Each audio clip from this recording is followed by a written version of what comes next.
The sharp glare of the fluorescent lights at John F. Kennedy International Airport's Terminal 8 reflected off the polished tiles, creating a stark contrast to the bustling, chaotic energy of travelers. Olivia Harper adjusted her navy blazer, her fingers brushing against the silver cufflinks she wore as a subtle nod to her late father. Her worn leather briefcase hung heavily from her shoulder, filled with meticulously prepared reports and binders. Today wasn't just any day.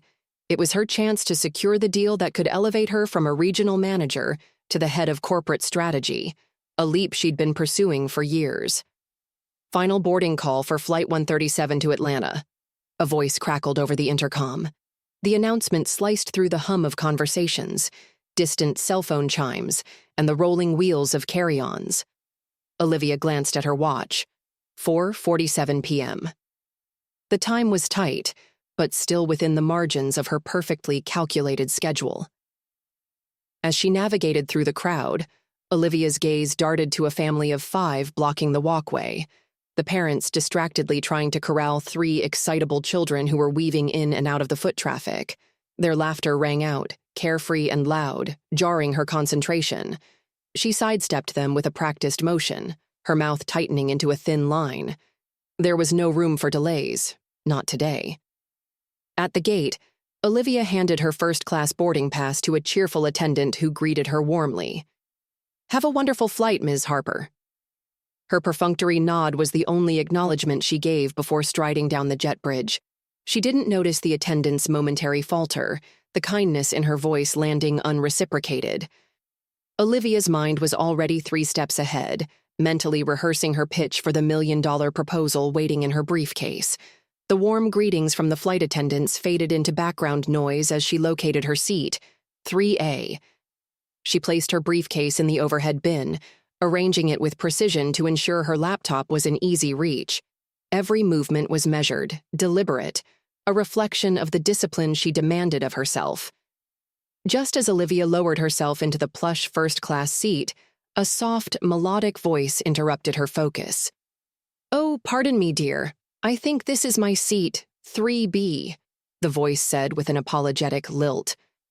Olivia turned to find a petite, elderly black woman standing in the aisle, her silver curls neatly coiffed and her wide-brimmed straw hat perched with an elegance that spoke of a bygone era. She held a modest tote bag adorned with colorful floral embroidery, a stark contrast to the polished leather and minimalist carry-ons around them. The woman's warm brown eyes twinkled, but there was a trace of hesitation as she fumbled with her rolling suitcase. "Let me just," she began, lifting the small case toward the overhead compartment. Olivia watched as the suitcase jostled her carefully placed briefcase, tilting it at an awkward angle. Without thinking, Olivia shot to her feet. "Careful," she snapped, catching the case before it toppled. "There's expensive equipment in there." The elderly woman froze, her smile faltering for a fraction of a second before returning. "Oh my, I'm so sorry," she said softly, her cheeks tinged with embarrassment. "These old arms aren't what they used to be." Her tone was gentle, almost self-deprecating, as she tried again to lift the suitcase. "Here," Olivia muttered, snatching the bag from her hands and hoisting it into the compartment with more force than necessary. The thud it made drew the attention of a few nearby passengers. "Thank you, my dear. That's very kind of you," the woman said, her voice sincere despite Olivia's brusqueness. Settling into her seat, she adjusted her floral scarf with an air of calm that seemed impervious to Olivia's impatience. "I'm Margaret," she said, extending a slender, wrinkled hand toward Olivia. Olivia hesitated before giving the briefest of handshakes. "Olivia Harper," she said, already reaching for her phone to pull up the spreadsheets she needed to review before tomorrow's meeting. Margaret smiled. "Well, Ms. Harper, it's a pleasure to meet you. These flights can be quite long. Always nice to have a bit of conversation to pass the time." Olivia's lips pressed into a thin line as she slipped on her noise-canceling headphones. The message was clear. She wasn't interested in idle chatter. Margaret's smile didn't falter, though, as she pulled a well-loved paperback from her tote.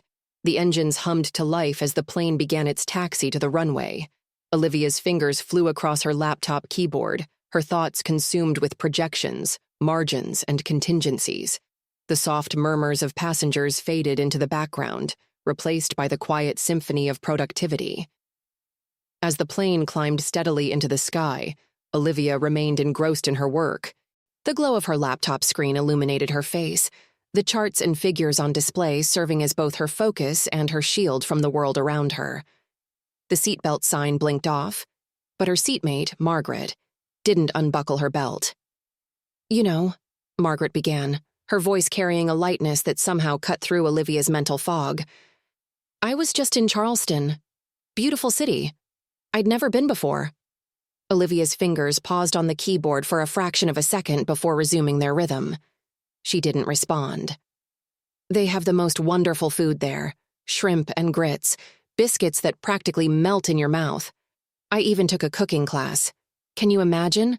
Me trying to learn something new at my age." Margaret chuckled, a rich, warm sound that seemed to fill the space between them. Olivia's hand moved to her headphones, adjusting them to block out more noise, but Margaret continued undeterred. "Travel always surprises me," she said. "No matter how many places I've been, there's always something new to learn.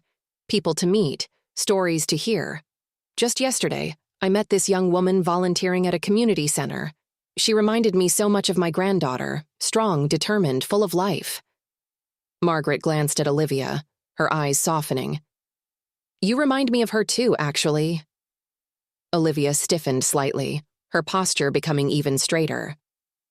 "That's nice," she said tersely, her focus never leaving her screen. Margaret didn't push further.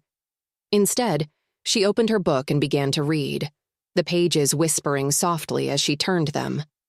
Olivia allowed herself a brief sigh of relief, grateful for the reprieve. The flight continued in relative silence until the first jolt of turbulence sent a ripple of unease through the cabin. The plane shook once, then again, more violently this time. Gasps and murmurs filled the air as the passengers exchanged worried glances. Olivia's hands instinctively gripped the armrests, her nails digging into the leather. "Ladies and gentlemen," the captain's voice crackled over the intercom. "We've encountered some unexpected turbulence. Please return to your seats and fasten your seatbelts." Margaret turned to Olivia, her expression calm but concerned. "Flying's always a bit nerve-wracking, isn't it? My late husband used to say that planes were safer than cars, but I never quite believed him." Olivia didn't respond, her jaw tightening as the plane lurched again. The turbulence grew worse, each drop and shake causing a fresh wave of panic to ripple through the cabin. A woman across the aisle clutched her armrests, her whispered prayers growing louder with each jolt. A young boy buried his face in his father's shoulder, his small frame trembling. Margaret unbuckled her seatbelt, ignoring Olivia's sharp intake of breath. "What are you doing?" Olivia hissed. Margaret didn't answer. She leaned across the aisle, reaching out to the frightened woman. "Take my hand, dear," she said, her voice steady despite the chaos around them.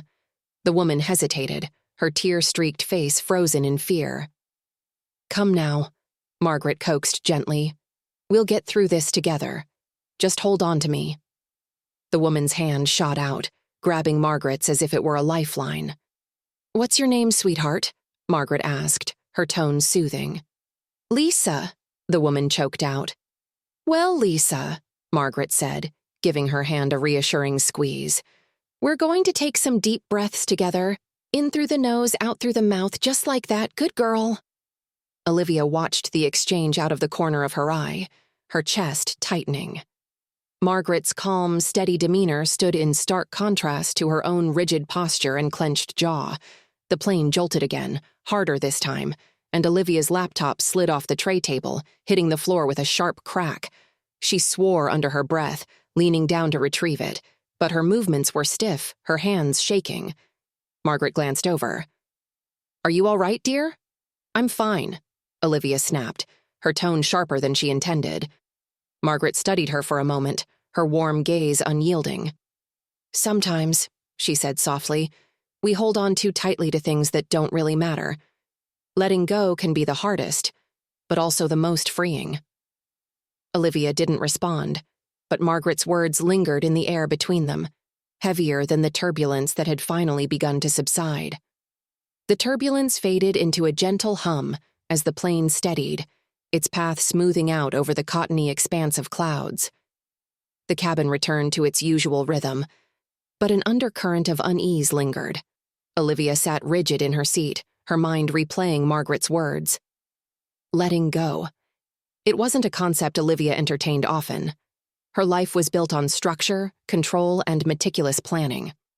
But as she glanced sideways at Margaret, who now hummed softly while flipping through her book, Olivia couldn't shake the nagging feeling that there was a lesson buried in the woman's calm demeanor. The rest of the flight passed quietly. When the plane began its descent into Atlanta, Margaret leaned toward the window, her hands clasped over a silver pendant that hung from a delicate chain around her neck. Olivia hadn't noticed it before. The pendant, small and unassuming, seemed worn from years of touch. The plane landed with a gentle bump, and the cabin filled with the usual shuffle of passengers gathering their belongings.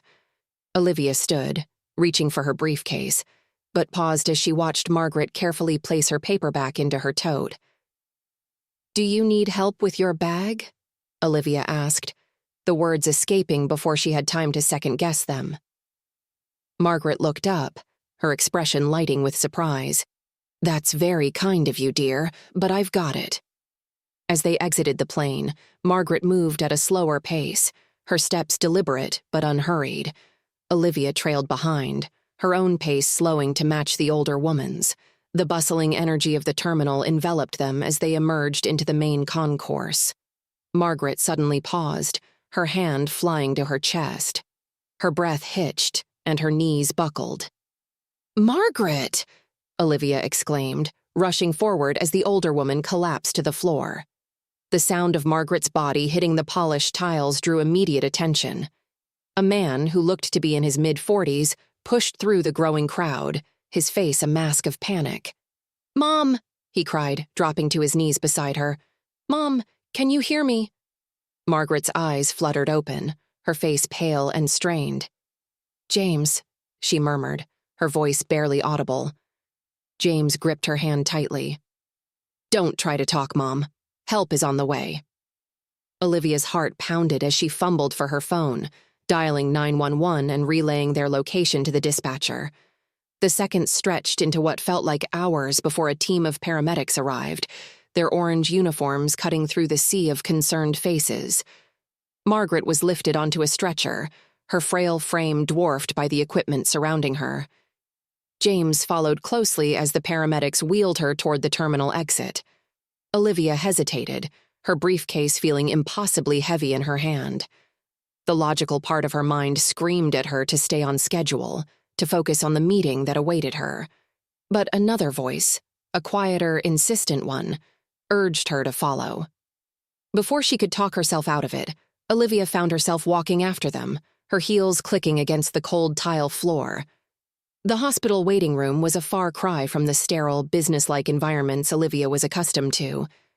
The beige walls were lined with dated artwork meant to soothe, but somehow only added to the atmosphere of unease. Chairs with faded fabric sat in uneven rows, many occupied by people with tired, anxious faces.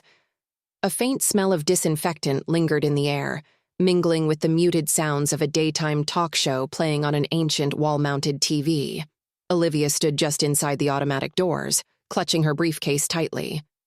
She scanned the room until her eyes landed on James, who was pacing a tight circle near the corner, his hands moving restlessly as he muttered under his breath. She approached cautiously, unsure of her place in this intimate and emotional moment. "James," she said softly. He turned, startled to see her. His face was pale, his expression a mixture of worry and exhaustion. "You didn't have to come," he said, his voice low. "I know," Olivia replied. "But I wanted to." James gestured toward an empty chair. "You might as well sit. It could be a while." She hesitated before setting her briefcase down and taking the seat beside him. Her carefully chosen navy blazer and tailored slacks felt out of place against the casual, rumpled clothing of the other people in the room. After a few minutes of awkward silence, James spoke again, his voice tight with emotion. "She's been like this for years. Always pushing herself too hard, volunteering, traveling, helping anyone who needs it, no matter the toll it takes on her. He ran a hand through his disheveled hair. Her doctor warned her about the risks, but she doesn't listen. She says the world needs more kindness, even if it costs her. Olivia didn't know how to respond. Margaret's selflessness, which she had dismissed as an inconvenience on the flight, now seemed extraordinary. Where was she traveling from? Olivia asked, breaking the silence. Louisiana, James said. She went to meet a family who lost their home in a hurricane. She heard about it through her church's outreach program and decided to fly down to help organize relief efforts. She never met them before, but that didn't matter to her. He shook his head, a mixture of frustration and admiration in his eyes. That's just who she is. Olivia thought back to the turbulence on the plane, to the way Margaret had comforted the frightened woman even as she clutched that silver pendant with trembling hands. Margaret's strength wasn't just physical. It was in the way she chose to show up for others, no matter how difficult or inconvenient it might be. The quiet hum of the waiting room was interrupted by the arrival of a doctor in blue scrubs. He approached James with a clipboard in hand and an expression of professional calm. "Mr. Woods?" James stood immediately. "That's me." The doctor nodded. "Your mother is stable. She experienced a cardiac episode, likely brought on by stress and exhaustion. We're monitoring her closely and she'll need to stay overnight for observation." James exhaled deeply, the tension in his shoulders easing slightly. "Thank you," he said. The doctor gave a reassuring nod before walking away, leaving James and Olivia standing in the middle of the waiting room. "She's going to be okay," James said, more to himself than to Olivia. "That's good news," Olivia said, her voice gentle.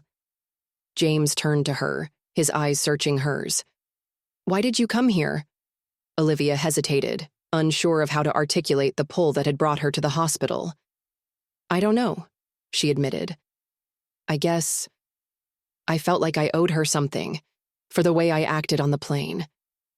James studied her for a moment before nodding. "Well, I'm glad you did. I think she'll be glad too." Hours passed in the waiting room, each minute stretching longer than the last. Olivia sat silently, watching James as he made phone calls to update family members. Occasionally, her gaze drifted to the other people in the room. A young couple holding hands tightly, an elderly man leaning on a cane, a mother cradling a sleeping child. The sterile, impersonal environment of the hospital was a stark contrast to the warmth Olivia had seen in Margaret's demeanor. Margaret's resilience and compassion had stood out like a beacon, even in the chaos of the flight. Finally, a nurse appeared, beckoning James to follow her. "You can see your mother now," she said. James turned to Olivia, hesitating. "Would you like to come with me?" Olivia was taken aback by the invitation. "Are you sure? I don't want to intrude." James gave a small, tired smile. "She'll want to see you." The hallway leading to Margaret's room was quiet, except for the soft squeak of rubber-soled shoes and the occasional beep of medical equipment. When they reached the room, Olivia lingered in the doorway as James entered first. Margaret lay in the hospital bed, her skin pale against the crisp white sheets. An array of monitors surrounded her, their steady beeping a reminder of her fragile condition. Despite her weariness, her face lit up when she saw her son. "James," she said, her voice faint but warm. He rushed to her side, taking her hand in his. "Don't scare me like that again, Mom," he said, his tone a mixture of relief and admonishment. Margaret chuckled softly, though it was clear the effort cost her. "I'm tougher than I look." Her eyes flicked to the doorway, where Olivia stood awkwardly, unsure of whether to step inside. "Oh, Olivia," Margaret said, her face brightening even more. "You came." Olivia moved closer, her hands clasped tightly in front of her. "I'm glad you're okay," she said, her voice quiet. Margaret smiled. "Thank you, dear. It means a lot to see a familiar face." For a moment, there was silence as the three of them stood together in the small hospital room. Then Margaret spoke again, her voice carrying the same gentle strength that had comforted a stranger on a turbulent flight. "Sometimes," she said, her eyes meeting Olivia's. Life throws us into unexpected places, but those moments are often where we find the most meaning. Olivia nodded, her throat tightening. She thought of the years she had spent chasing success, of the sacrifices she had made along the way. Margaret's words felt like a quiet challenge, a reminder to reevaluate what truly mattered. James glanced at his mother, then at Olivia. "I'll give you two a moment," he said, stepping out of the room to allow them privacy. Olivia pulled a chair closer to Margaret's bedside, sitting down hesitantly. "I owe you an apology," she said, her voice low. "On the plane, I was unkind, and I didn't take the time to see you for who you are." Margaret reached out, placing a frail but steady hand over Olivia's. "Oh, Olivia," she said with a small laugh. "You were just carrying a lot. We all do, in different ways." Olivia felt her eyes sting, but she blinked the tears away. "You make it sound so simple," she said. "It's not simple," Margaret replied. "But it's worth it. People need each other even if they don't realize it at first." As the hours ticked by, Olivia stayed by Margaret's side, their conversation flowing easily despite the circumstances.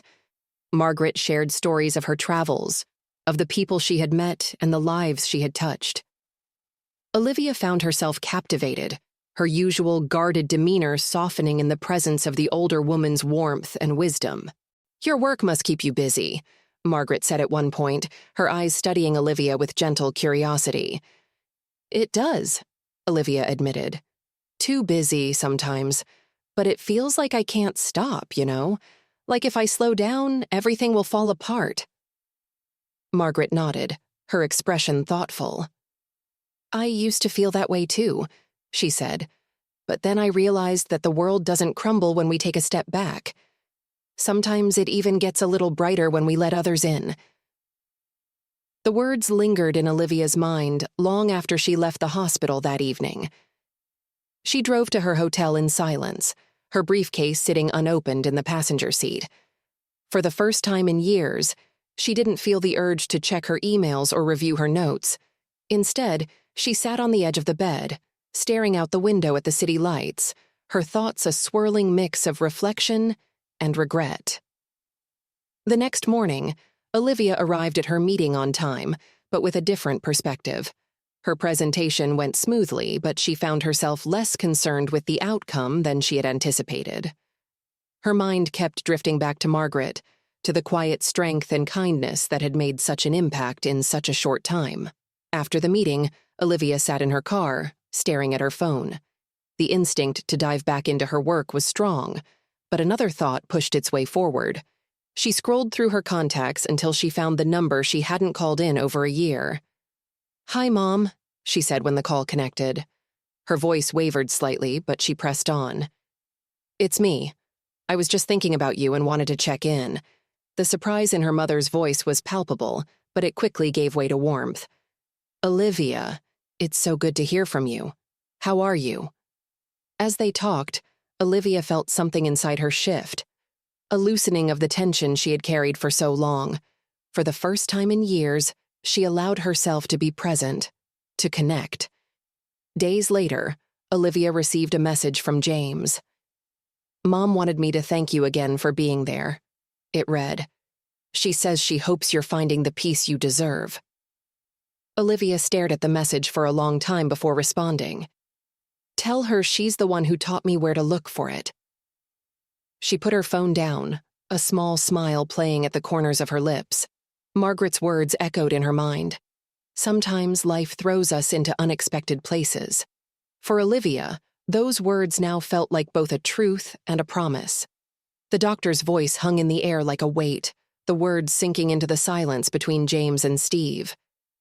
"No more long flights or strenuous activities for a while," the doctor repeated, flipping through Margaret's chart.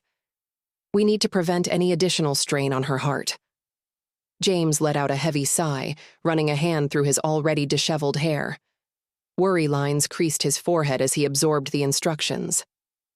"She won't like that," he murmured, his voice tinged with both frustration and affection.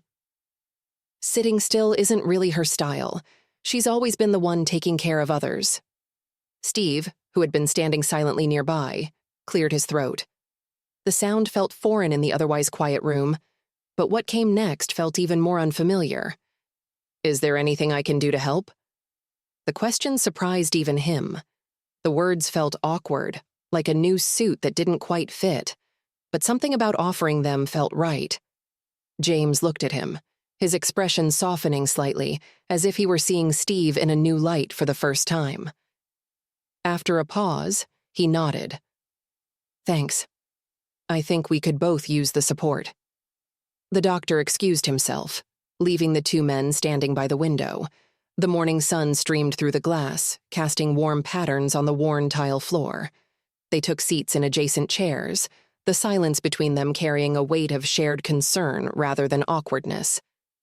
"You know," James began after a long moment, his voice thick with emotion. He stared at the coffee cup in his hands, the surface rippling as his fingers fidgeted with it.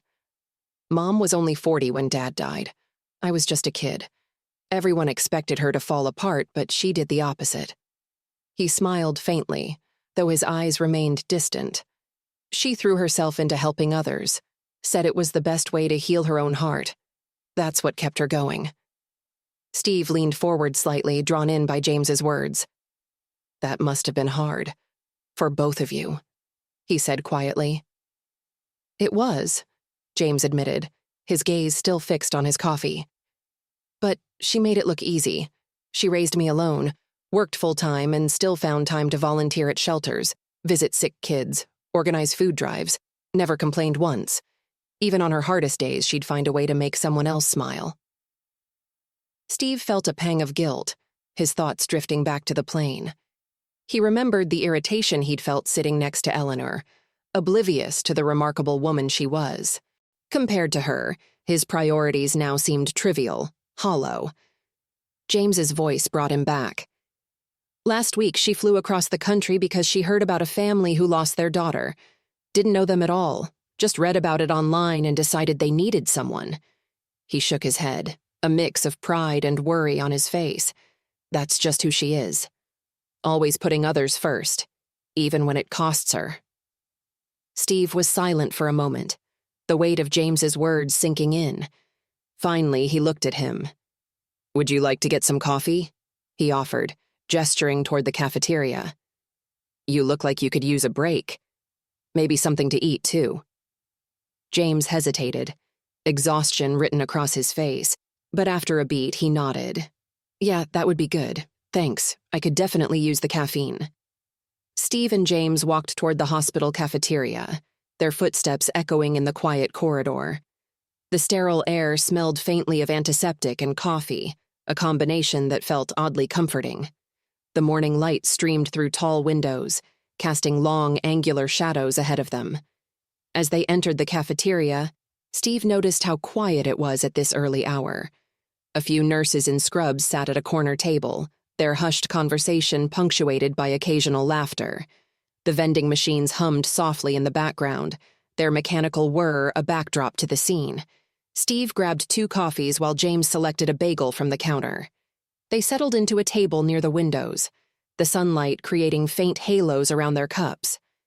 For a moment, neither of them spoke, the silence feeling less like an awkward gap and more like a shared pause. "After Dad died, Mom threw herself into helping others," James said suddenly, his voice steady but quiet. He stared into his coffee as he spoke, the memories seeming to pull him inward.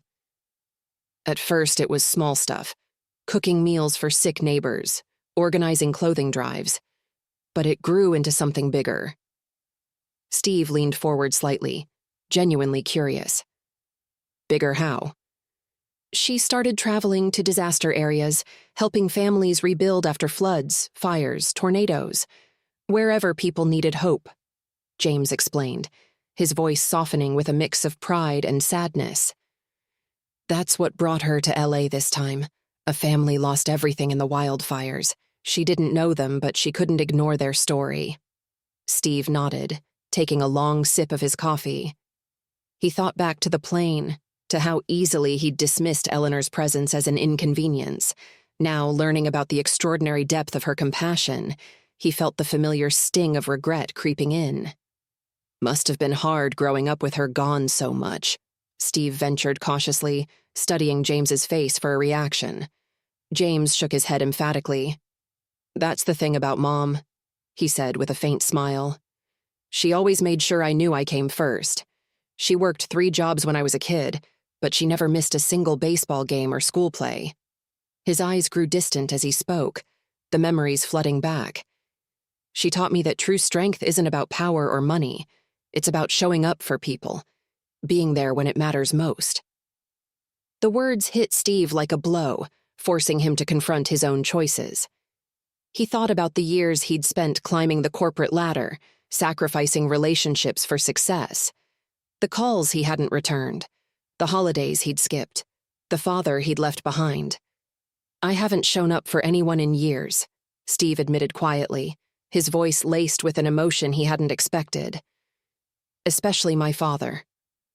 James remained silent, his gaze steady and open, offering Steve the space to continue. He built this amazing business from scratch, a furniture shop, handmade pieces, real craftsmanship, Steve said, tracing the rim of his coffee cup with a fingertip. He wanted me to take it over someday, but I had bigger dreams. I told him I was taking a corporate job instead. He let out a shaky breath, the memory of that day as vivid as if it had just happened. He didn't take it well. Told me I was choosing money over family, over him. James nodded slowly, his expression thoughtful. That must have been hard for both of you. Steve's throat tightened. I haven't been home for Christmas in 3 years, he admitted, his voice barely above a whisper. Always had an excuse, a meeting, a project, something important. But now? He trailed off, his hands trembling slightly as they rested on the table. But now it doesn't feel so important anymore, James finished for him, his voice soft but sure. Steve nodded, his eyes fixed on the cooling coffee in front of him. I don't even know where to start, he said, the confession hanging in the air between them like a heavy cloud. James offered a small, reassuring smile. You start by showing up. The cafeteria's soft hum seemed louder in the silence that followed James's words. Steve stared down at his coffee, feeling the weight of the past years pressing heavily on his chest. The simplicity of James's statement, you start by showing up, was both daunting and liberating. He opened his mouth to respond, but was interrupted by the buzz of James's phone. James glanced at the screen inside, standing up abruptly. It's the doctor. I need to take this. Steve nodded as James stepped away, leaving him alone at the table. He leaned back in his chair, letting his gaze wander to the large windows that overlooked the hospital's small courtyard. The sunlight streamed through the glass, creating intricate patterns on the tiles.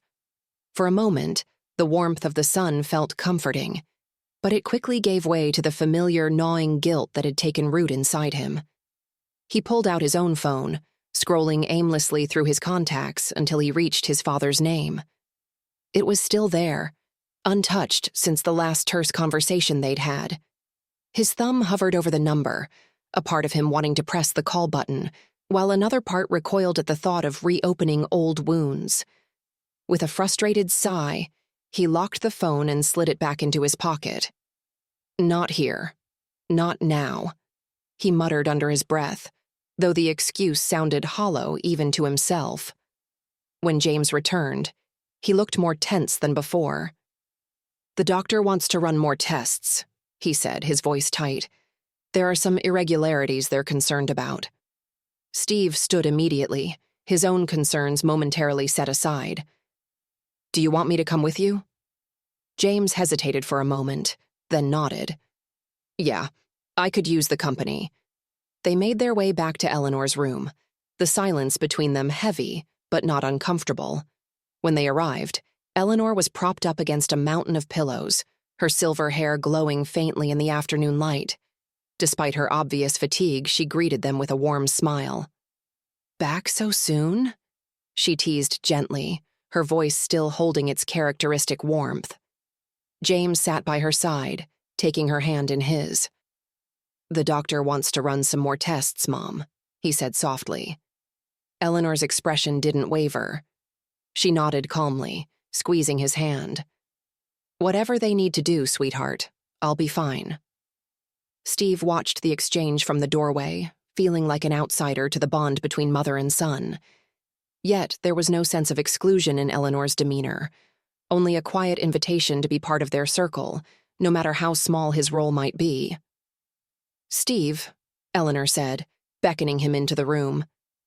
"Come sit with us." He hesitated before stepping inside, pulling up a chair on the opposite side of her bed. Her eyes met his, and though her gaze was kind, it held a depth that seemed to see straight through him. "You remind me of someone I used to know," she said suddenly, her tone wistful. Steve blinked, caught off guard. "Oh? Who's that?" "A man named Henry," she said, her lips curving into a faint smile. "He was a dear friend from years ago. Brilliant, driven, but so hard on himself. He spent his whole life chasing success, always thinking that once he reached the next milestone, he'd finally feel fulfilled." "What happened to him?" Steve asked, unable to hide his curiosity. Eleanor's smile faded slightly. He realized too late that the milestones didn't matter. It was the people along the way who did. Her words settled over Steve like a heavy blanket, the truth of them resonating deeply. He thought of his father, of the years lost to stubborn pride and avoidance, and he felt the weight of his own choices pressing down harder than ever. Steve sat in silence, Eleanor's words replaying in his mind like an echo. He glanced at her, noticing the calm certainty in her expression. It wasn't just the wisdom of someone older. It was the confidence of someone who had lived through her own trials and emerged stronger for it. "I think I've been making the same mistake as Henry," Steve admitted, his voice quieter than he intended. Eleanor tilted her head slightly, her gaze encouraging him to continue. "All my life I've been focused on what's next," Steve explained, his hands fidgeting with the edge of his chair. "The next promotion, the next deal, the next big opportunity. I thought that if I kept pushing forward, eventually I'd feel complete." "And do you?" Eleanor asked gently, her tone free of judgment. Steve shook his head, the weight of the truth settling heavily on his shoulders. "If anything, I feel emptier than ever. And now," he hesitated, swallowing hard. "Now, I don't know if it's too late to fix the things I've broken." Eleanor reached out, her frail hand resting lightly on his arm. Despite her physical weakness, the gesture felt grounding, as though her touch carried the strength of years of hard-earned wisdom. "It's never too late," she said softly. "As long as there's breath in your lungs and love in your heart, you can choose a different path. The only question is whether you're brave enough to take the first step." Her words hung in the air between them, heavy with meaning. Steve nodded slowly, though doubt still gnawed at the edges of his resolve. James cleared his throat, breaking the moment. "Mom, the doctor said they'd be back soon to start the tests," he reminded her gently.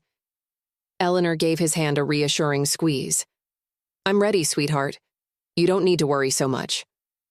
"I can't help it," James admitted, his voice cracking slightly. "You've always been the strong one, Mom. I don't know how to do this without you." Eleanor's expression softened, her love for her son evident in every line of her face. "Oh, James," she murmured, her voice thick with emotion. "You're so much stronger than you realize. You've always been my rock, even when you didn't know it." Steve watched the exchange, feeling like an intruder on a deeply personal moment. But instead of retreating, he found himself leaning in, drawn to the raw honesty between mother and son. It was a kind of connection he had spent years avoiding, afraid of what it might demand of him.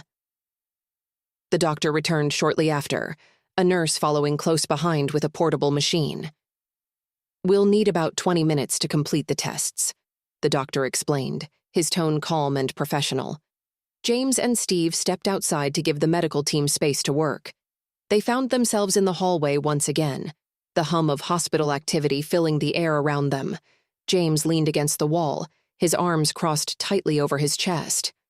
"I hate this," he admitted, his voice barely audible.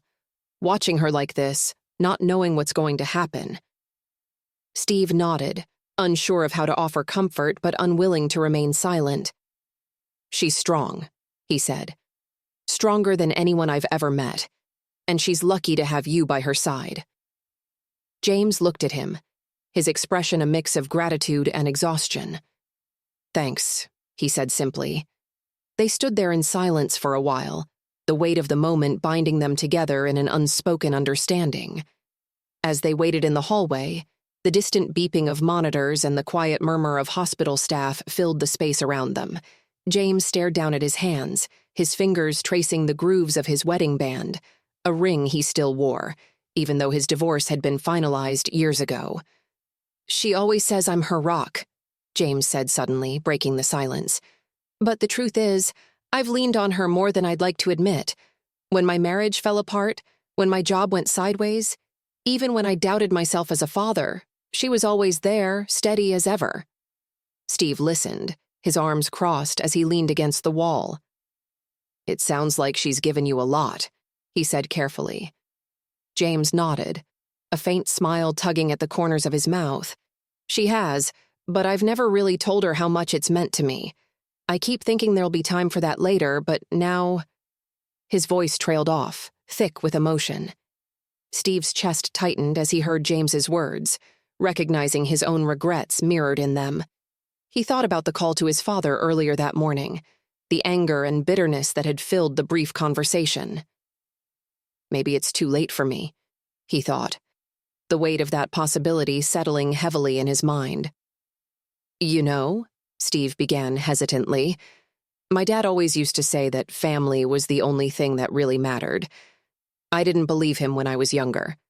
I thought he just didn't understand what it meant to chase something bigger, but now—" He paused, his jaw tightening as he searched for the right words. "Now I think he might have been right." James looked at him, his expression softening. "It's not easy to admit that," he said, "but it's a start." Before Steve could respond, the door to Eleanor's room opened, and the doctor stepped out. "The tests are finished," he said. "She's resting now, but you can go back in." James nodded, thanking the doctor before turning to Steve. "You coming?" Steve hesitated, then nodded. "Yeah." They re-entered the room to find Eleanor sitting up in bed, a faint smile on her lips despite the obvious exhaustion in her features. The afternoon sunlight streamed through the window, casting a golden glow across the room. "Back already?" she teased, her voice soft but playful. James chuckled, pulling up a chair beside her bed. "We didn't want you to miss us too much," he said, his tone light despite the worry still etched on his face. Steve lingered near the doorway, unsure of how to join the conversation. But Eleanor's gaze found him, her eyes warm and inviting. "Come in, Steve," she said. "I don't bite."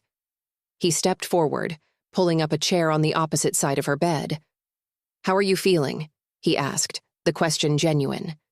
"Tired," she admitted, her hand resting on the blanket. "But grateful. It's not every day I get to spend time with such handsome young men." James rolled his eyes good-naturedly, while Steve allowed himself a small smile. As the afternoon wore on, the conversation drifted to lighter topics. Eleanor's favorite books, James's fondest childhood memories, and even Steve's stories from his early career days. The room felt lighter, the tension giving way to a sense of connection that Steve hadn't felt in years. Eleanor's voice softened as the conversation carried on, but her presence remained as strong as ever. Even in her weakened state, she radiated a calmness that seemed to anchor the room. Steve found himself drawn into the stories she told, each one revealing more of her remarkable life. She spoke of volunteering in disaster zones, organizing food drives, and offering comfort to strangers. Each anecdote was laced with her unique blend of humor and warmth, her laughter filling the space like sunlight piercing through clouds.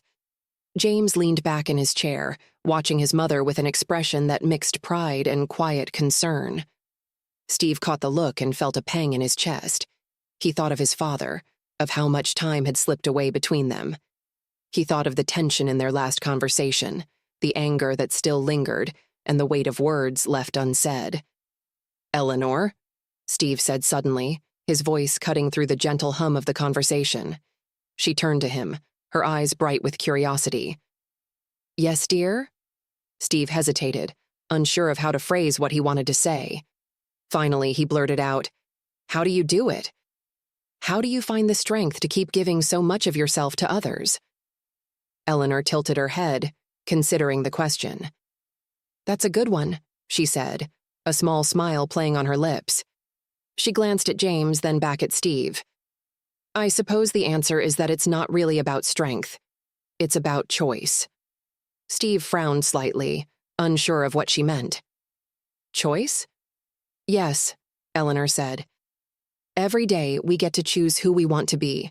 When Harold passed away, I could have chosen to retreat into myself, to let the grief consume me. But instead, I chose to turn outward, to focus on others, to find purpose in helping where I could." Her hand rested lightly on the silver medallion around her neck, the familiar gesture drawing Steve's attention. "It wasn't always easy," she admitted. "But every time I reached out to someone else, I found a little more healing for myself." Steve nodded slowly, her words settling over him like a blanket. He thought of the walls he'd built around himself, the sacrifices he'd made in the name of success. He thought of his father, of how much time had passed since their last real conversation. "Sometimes," Eleanor continued, her voice soft but steady, "we think we're protecting ourselves by holding on to anger or pride, but those things only weigh us down. Letting go isn't weakness, it's freedom." The room grew quiet, her words hanging in the air like a gentle breeze. Steve glanced at James, who gave him an encouraging nod as if to say, "She's right, you know." For the first time in years, Steve felt a spark of hope, a small, flickering flame that warmed the edges of his heart. Maybe it wasn't too late to make things right. The light outside began to shift as the afternoon gave way to early evening. The golden hues of the sun softened, casting a warm glow through the window. Eleanor's presence, though physically frail, seemed to fill the room with an undeniable strength. James stood to adjust the curtains, shielding his mother's eyes from the direct sunlight. "I think you've got a little more energy than you're letting on," he said with a teasing smile. "You've been holding court like a queen all afternoon." Eleanor laughed softly, the sound like a balm for the tense atmosphere. "Well, it's not every day I get to share my pearls of wisdom with such a captive audience." Steve smiled faintly, though his thoughts were elsewhere. He kept replaying her words in his mind. Letting go isn't weakness, it's freedom. He thought of the years he had spent clinging to pride, using work as a shield to avoid confronting the pain he had caused and the pain he carried. "You've got me thinking," Steve said after a moment, his voice tentative. "Oh?" Eleanor turned her kind eyes toward him, her curiosity evident.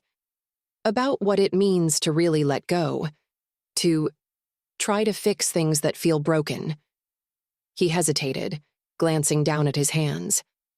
"I tried calling my dad earlier today. It didn't go well." Eleanor tilted her head slightly, her expression one of understanding rather than judgment. "What happened?" Steve sighed, rubbing the back of his neck. "He's still angry, and I can't blame him. I hurt him when I left, and I haven't done much to make up for it." He paused, his voice thick with emotion. "I guess I thought one phone call could fix everything, but it just made things worse." James, who had settled back into his chair, spoke up. "Sometimes it takes more than one call," he said gently. "People need time to process things, especially if they've been carrying pain for a long time. But that doesn't mean it's hopeless." Eleanor nodded, her fingers lightly tracing the edge of her blanket. "It sounds to me like you've taken the first step, Steve," she said. "And that's the hardest part." Steve looked at her, the sincerity in her voice cutting through the doubt that had been clouding his mind. "You really think so?" "I do," Eleanor said firmly. "It takes courage to admit you were wrong, and even more courage to try to make it right. The fact that you've started means you're already on the path to healing." Steve nodded, her words settling over him like a soothing balm. For the first time in years, he felt the faintest glimmer of hope, not just for reconciliation with his father, but for a future that wasn't defined by regret. As the conversation shifted to lighter topics, the atmosphere in the room grew warmer. Eleanor shared stories about her travels, painting vivid pictures of the places she had visited and the people she had helped. James chimed in with anecdotes from his childhood, his laughter filling the room like music. Steve found himself smiling more often, the tension in his shoulders easing as the hours passed. As the evening deepened, the soft glow of the bedside lamp replaced the fading sunlight. Eleanor reclined slightly, her voice growing quieter as the day's exertion began to catch up with her. Still, her smile remained as warm and welcoming as ever. Steve felt an unexpected sense of comfort in the room, the sterile walls of the hospital, the hum of machinery, even the faint antiseptic smell that lingered. None of it seemed to matter anymore. What filled the space was connection, something he hadn't realized he had been missing for so long. James stood and stretched, the exhaustion from the long day visible in the way his shoulders sagged slightly. "Mom, I'm going to grab a quick coffee. Do you need anything while I'm out?" Eleanor shook her head. "No, darling, I'm fine. You go take care of yourself for a bit." James nodded and glanced at Steve. "You good here?" Steve nodded. "Yeah, I'll stay with her." Once James had left the room, the silence between Steve and Eleanor settled like a gentle pause, not uncomfortable but contemplative. Steve looked at her, searching for the right words. "Eleanor," he began cautiously, "do you ever feel like you've given too much? That maybe you should have kept some of that energy for yourself?" Eleanor regarded him thoughtfully, her eyes soft with understanding.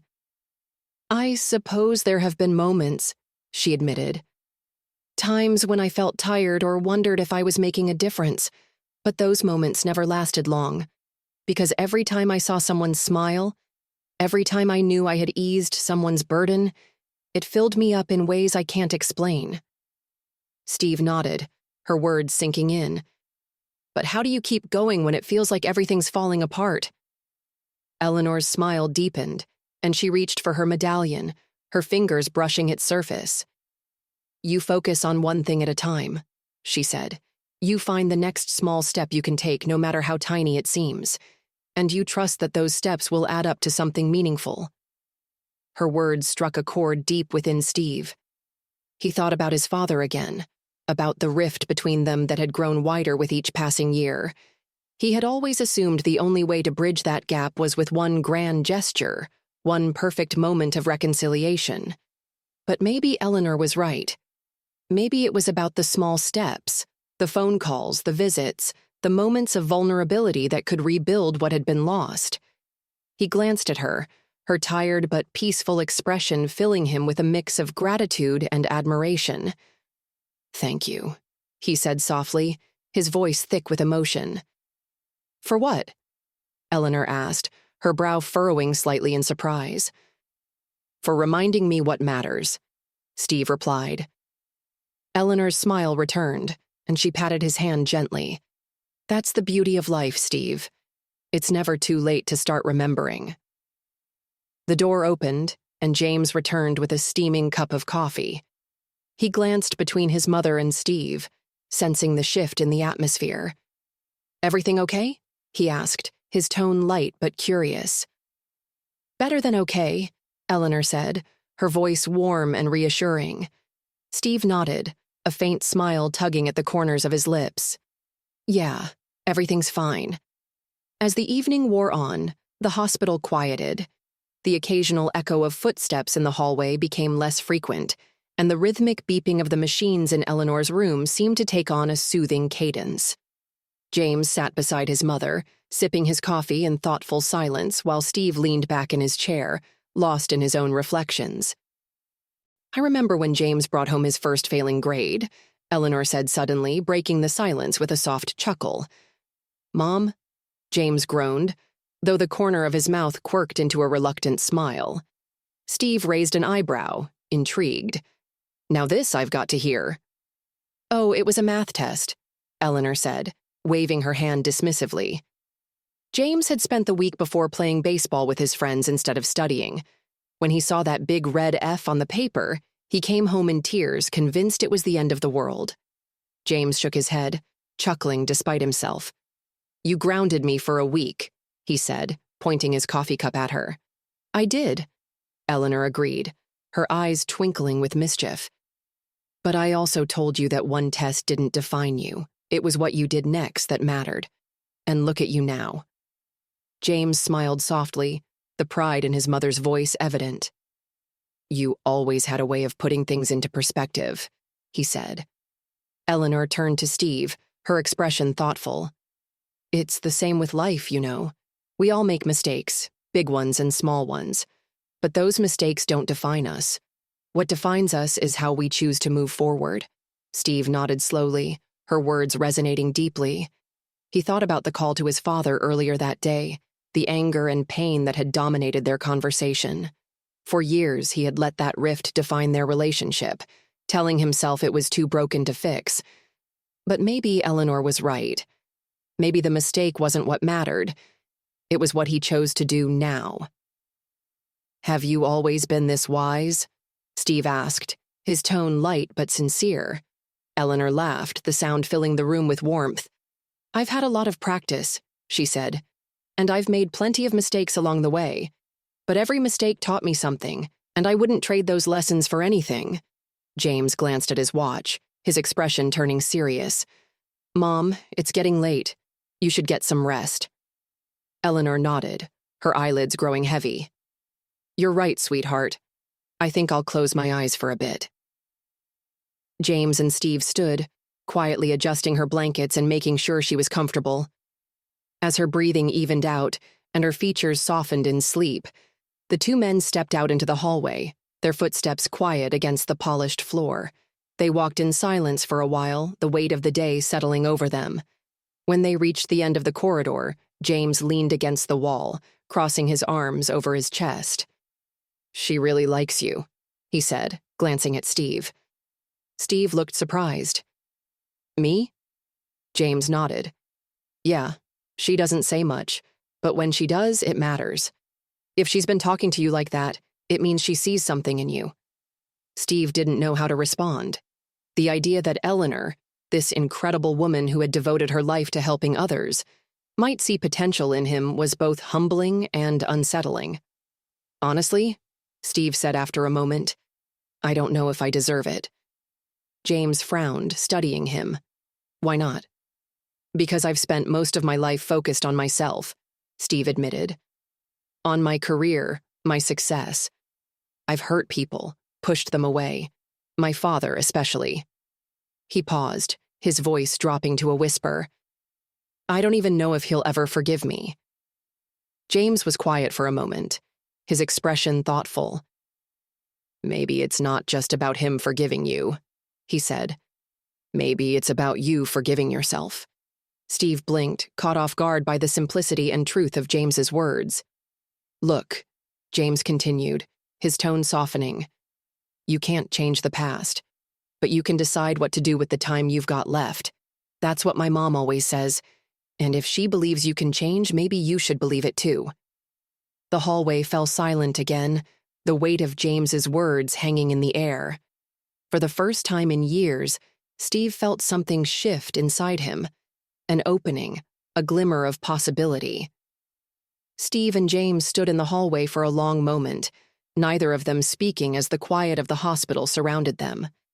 Somewhere down the corridor, the faint sound of a cart rolling over the tiled floor echoed, but it felt distant, almost unreal compared to the conversation they had just shared. Finally, James pushed off the wall, stretching his shoulders. "I think I'll grab another coffee. You want one?" Steve shook his head. "I'm good, thanks." James nodded and walked away, his footsteps fading into the distance. Steve stayed behind, leaning against the wall as he tried to process everything. Eleanor's wisdom, James's encouragement, and the weight of his own choices swirled in his mind, creating a storm of thoughts and emotions he couldn't quite untangle. He pulled out his phone again, staring at his father's contact. The name felt like an accusation, a reminder of all the calls he hadn't made, all the chances he'd let slip away. His thumb hovered over the call button, but once again, he hesitated. "Not yet," he murmured to himself, slipping the phone back into his pocket. He pushed off the wall and began walking, his steps aimless as he wandered through the hospital. His feet eventually led him to the small chapel James had mentioned earlier. The wooden door was slightly ajar, and Steve hesitated for a moment before stepping inside. The space was dimly lit, the soft glow of candles casting flickering shadows on the walls. Stained glass windows depicted scenes of hope and renewal, their vibrant colors muted in the low light. Steve sat in one of the empty pews, the stillness of the room wrapping around him like a blanket. He wasn't a religious man, hadn't been since he was a boy, but something about the quiet serenity of the chapel drew him in. For the first time in years, he allowed himself to sit with his thoughts instead of drowning them out with work or distractions. He thought about Eleanor, about her resilience and kindness, about the way she had faced her own pain and turned it into something meaningful. He thought about James, about the love and respect he had for his mother, and the way he had encouraged Steve to take the first step toward reconciliation. And he thought about his father, about the anger and disappointment that had defined their relationship for so long. He pictured the small hardware store where he had spent so many weekends as a boy, the smell of sawdust and paint, the sound of his father's laugh when Steve made some clumsy attempt at helping. "I don't even know if he'd recognize me now," Steve muttered, his voice barely above a whisper. The words echoed in the empty chapel, and for a moment, Steve felt an overwhelming sense of loneliness. But then he remembered Eleanor's words. "It's never too late. As long as there's breath in your lungs and love in your heart, you can choose a different path." He took a deep breath, the weight in his chest loosening just slightly. Maybe it wasn't too late. Maybe the first step was simply deciding to try. For several long moments, Steve stared at the notification on his phone, his finger hovering uncertainly over the screen.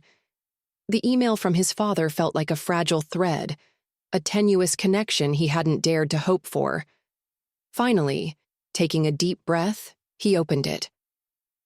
"Dear Steve," the letter began.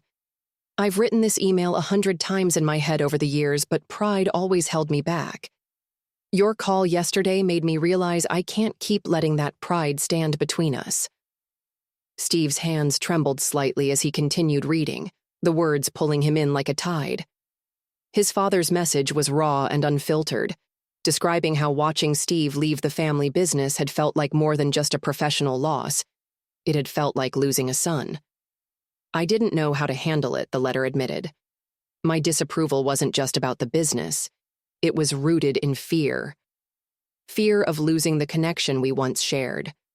Fear of becoming irrelevant in your life. And most of all, fear that your independence meant you no longer needed me." The candor in his father's words made Steve pause, his vision blurring with tears he hadn't expected. He wiped them away quickly, grateful for the cafeteria's relative emptiness. As he read on, the weight of years of misunderstanding and unspoken emotions seemed to lift. "I was wrong," the letter continued. "Instead of supporting your dreams, I let my own insecurities push you away. Every missed holiday, every unanswered call, they're like weights on my heart. I'm sorry, son. I'm sorry for not being the father you needed me to be." Steve leaned back in his chair, his heart pounding. The words unlocked something inside him, a flood of hurt and longing he hadn't realized he'd been carrying. He closed his eyes, letting the emotions wash over him. When James entered the cafeteria, Steve waved him over. He needed to share the moment with someone who might understand. Wordlessly, he handed James his phone. James read the email carefully, his expression thoughtful. When he finished, he handed the phone back, his eyes meeting Steve's. "Your father's taking the first step," he said. "That takes courage." Steve nodded, his hands still shaking. "I don't even know how to respond," he admitted. "Part of me is relieved, but another part—" He trailed off, struggling to articulate the mix of emotions churning inside him. "It's okay to feel conflicted," James said, his tone gentle but firm. Reconciliation isn't like flipping a switch. It's more like building a bridge, one careful step at a time. Steve nodded again, his mind racing. He pulled up a blank email and began typing, but each attempt felt inadequate to express the years of unspoken feelings between him and his father. He typed a sentence, then deleted it, typed again, then erased it entirely. Maybe sleep on it, James suggested, noting Steve's frustration. Sometimes the right words come easier with time. Steve sighed, saving the draft. You're probably right, he admitted. The letter cracked open a door I thought was permanently closed, but walking through it? He shook his head, unsure how to finish the thought. James smiled encouragingly. It'll take time, but it sounds like you both want the same thing, to make things right. That's a good place to start. Steve nodded, allowing himself to feel something he hadn't experienced in years when it came to his father. Hope. The morning sun poured through the hospital window, casting a warm glow across Eleanor's room. Steve entered to find her sitting up in bed, her silver hair neatly combed and her eyes bright with energy that hadn't been there before. The sight lifted his spirits immediately. "Good morning," Eleanor greeted him, her voice noticeably stronger. "You look different today, Steve. There's something lighter about you." Steve pulled up a chair beside her bed, feeling James's presence on the other side. "I got a letter from my father," Steve said, his voice catching slightly. "An email, actually. He wants to make things right." Eleanor's face lit up with a knowing smile. "Sometimes the universe has its own timing," she said, reaching out to pat his hand. "Tell us about it." Steve took a deep breath, recounting the contents of his father's email. He described the raw honesty in his father's words, how he had admitted that his pride and fear had pushed them apart, and how he regretted the years they had lost. As Steve spoke, his voice grew steadier, the weight of his father's message giving him a strange sense of clarity. "I'm thinking of visiting him after the conference," Steve admitted. "It's been 5 years since I've seen him in person." "That takes courage," Eleanor said, her eyes twinkling. "Taking the first step toward healing is like jumping into deep water. Scary at first, but then you realize you can swim." James leaned forward in his chair. "I remember when I had to rebuild my relationship with my best friend after a falling out," he shared. "It wasn't easy, but it was worth every uncomfortable moment. Would you like some help preparing for the visit?" Steve nodded gratefully. "I'd appreciate that. I keep drafting replies to his email, but nothing seems right." "Sometimes," Eleanor added, her tone gentle but firm, "the perfect words matter less than the genuine intention behind them. Your father has opened the door. Now you just need to walk through it." They spent the next hour talking through Steve's fears and hopes. James offered practical advice about managing expectations and staying grounded, while Eleanor shared her wisdom about forgiveness and new beginnings. "Remember," Eleanor said, her voice thoughtful, "reconciliation is like building a bridge. You lay one plank at a time, test each step, and gradually trust it to hold your weight." Steve felt his chest tighten with emotion, but for once, he didn't try to push it away. "I never thought I'd find this kind of support in a hospital room," he admitted. "Thank you both." When Steve finally stood to leave for a short break, he felt steadier than he had in years. In his pocket, his phone held the draft of his reply to his father. For the first time, he believed he could find the right words to begin healing their relationship. The morning sunlight filtered through the hospital corridors as Steve walked down the now familiar hall, his footsteps echoing softly against the polished floors. As he turned the corner toward Eleanor's room, he spotted James standing outside. Something was different. The usual worried lines on James's face had been replaced with a genuine smile, the first Steve had seen since they met. "The doctor just gave us great news," James said, his voice lighter than usual. "Mom's showing significant improvement. Her heart readings are stronger, and if she keeps recovering at this pace, they might discharge her in a few days." Relief washed over Steve, the tension in his shoulders easing. "That's wonderful," he said, realizing how deeply invested he'd become in Eleanor's recovery. Inside the room, Eleanor was propped up against her pillows, her silver hair neatly combed and her cheeks showing a healthy flush. The various monitors beside her bed beeped steadily, their rhythm reassuring. "There's my favorite seatmate," Eleanor called out, her voice playful and warm. "Come sit with me for a while." Steve settled into the chair beside her bed, taking in her renewed energy and the sparkle in her eyes. "Thank you," Eleanor said, reaching for his hand, "for staying with us through all of this. I see something different in you now. Something has shifted." Steve nodded, feeling a warmth spread through his chest. "I've decided to visit my father," he admitted. "After everything that's happened here, after seeing you and James, I realize I can't wait any longer to try and make things right." Eleanor's face lit up with pride. "That takes real courage," she said softly. "The kind of courage that comes from the heart." James joined them, pulling up another chair. The tension that had marked their early interactions had dissolved completely. Eleanor's eyes twinkled as she looked between them. "You know," she said, a hint of mischief in her tone, "this reminds me of something that happened years ago." She launched into a story about a mishap during one of her humanitarian missions involving a lost suitcase and a particularly stubborn goat. Her storytelling had both men laughing, the sound filling the hospital room with unexpected joy. Steve couldn't remember the last time he'd felt so at ease, so connected to others. The corporate presentations and deadlines that had consumed his thoughts just days ago seemed distant and somehow less important now. Watching Eleanor and James together, seeing their deep bond and unwavering support for each other, Steve felt a profound appreciation for what they had shown him about love, family, and forgiveness. As the afternoon light began to fade, Steve found himself marveling at how much his life had changed since that turbulent flight.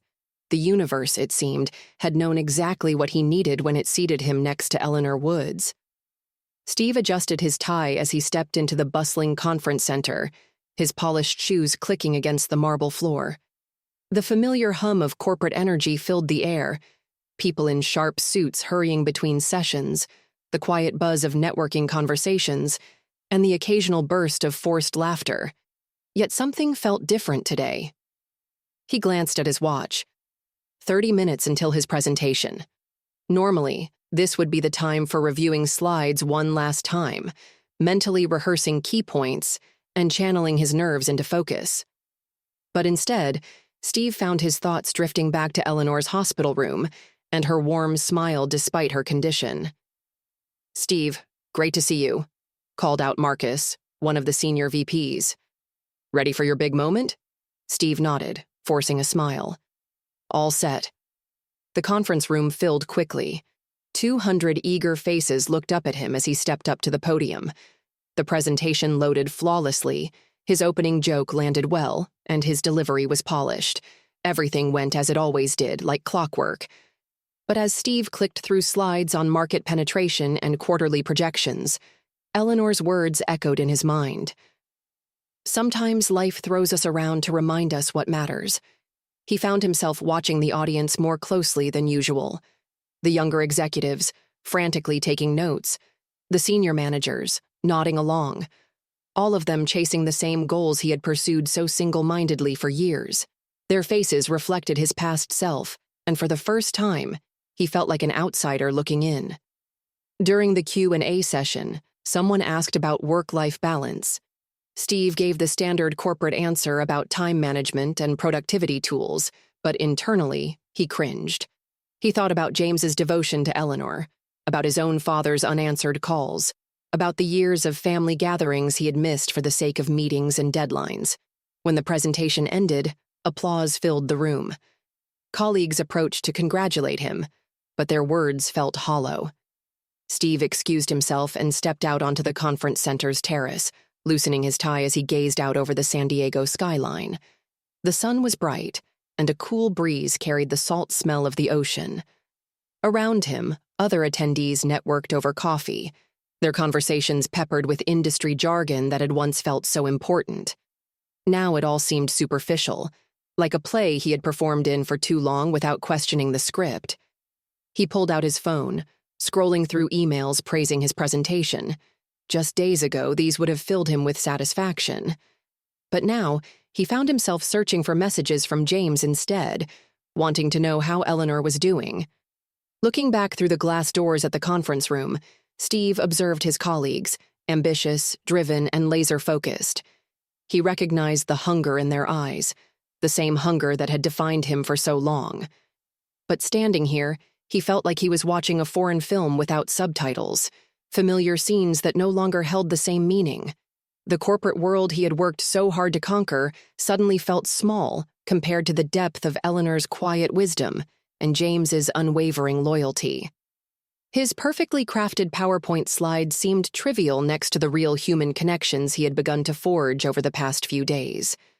The morning sun cast long shadows across the suburban street as Steve's rental car crawled past familiar houses. His hands gripped the steering wheel tightly, his knuckles white with tension. Each house he passed brought back memories. The Hendersons' place, where he used to mow lawns for pocket money, old Mrs. Peterson's garden, where his baseball had once shattered a window. And then, there it was, his father's house. The colonial-style home looked much the same as Steve remembered, though the navy blue shutters could use a fresh coat of paint. The towering maple tree in the front yard had grown larger over the years, its branches now stretching toward the second-story windows. His father's old pickup truck was parked in the driveway, its once shiny red paint dulled by time. Steve parked at the curb, staring at the house as memories washed over him. The walk up the concrete path had never seemed so long. He took a deep breath and stepped out of the car, his heart pounding in his chest. Eleanor's words echoed in his mind. "You're stronger than you think." The brass doorbell looked tarnished, its edges darkened by years of weather and disuse. Steve hesitated for a moment before pressing it, hearing the familiar chime echo faintly inside. Footsteps approached, slow and deliberate. The door creaked open, revealing his father. Thomas Archer looked older than Steve remembered. His frame was a bit stooped, his once dark hair now almost entirely gray, but his sharp blue eyes were the same. They stood in silence for a moment, the weight of years of distance and unspoken words hanging between them. "Steve," his father said finally, his voice gruff but not unfriendly.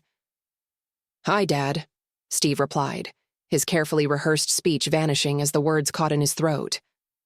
Thomas stepped aside, gesturing for Steve to come in. They moved to the living room, where Steve had spent countless hours as a boy, watching baseball games or working on homework while his father tinkered with projects at the nearby workbench. The same plaid couch sat against the wall, though the fabric had faded considerably. Family photos still lined the mantel, including one of Steve's high school graduation, the last time they had truly celebrated as a family.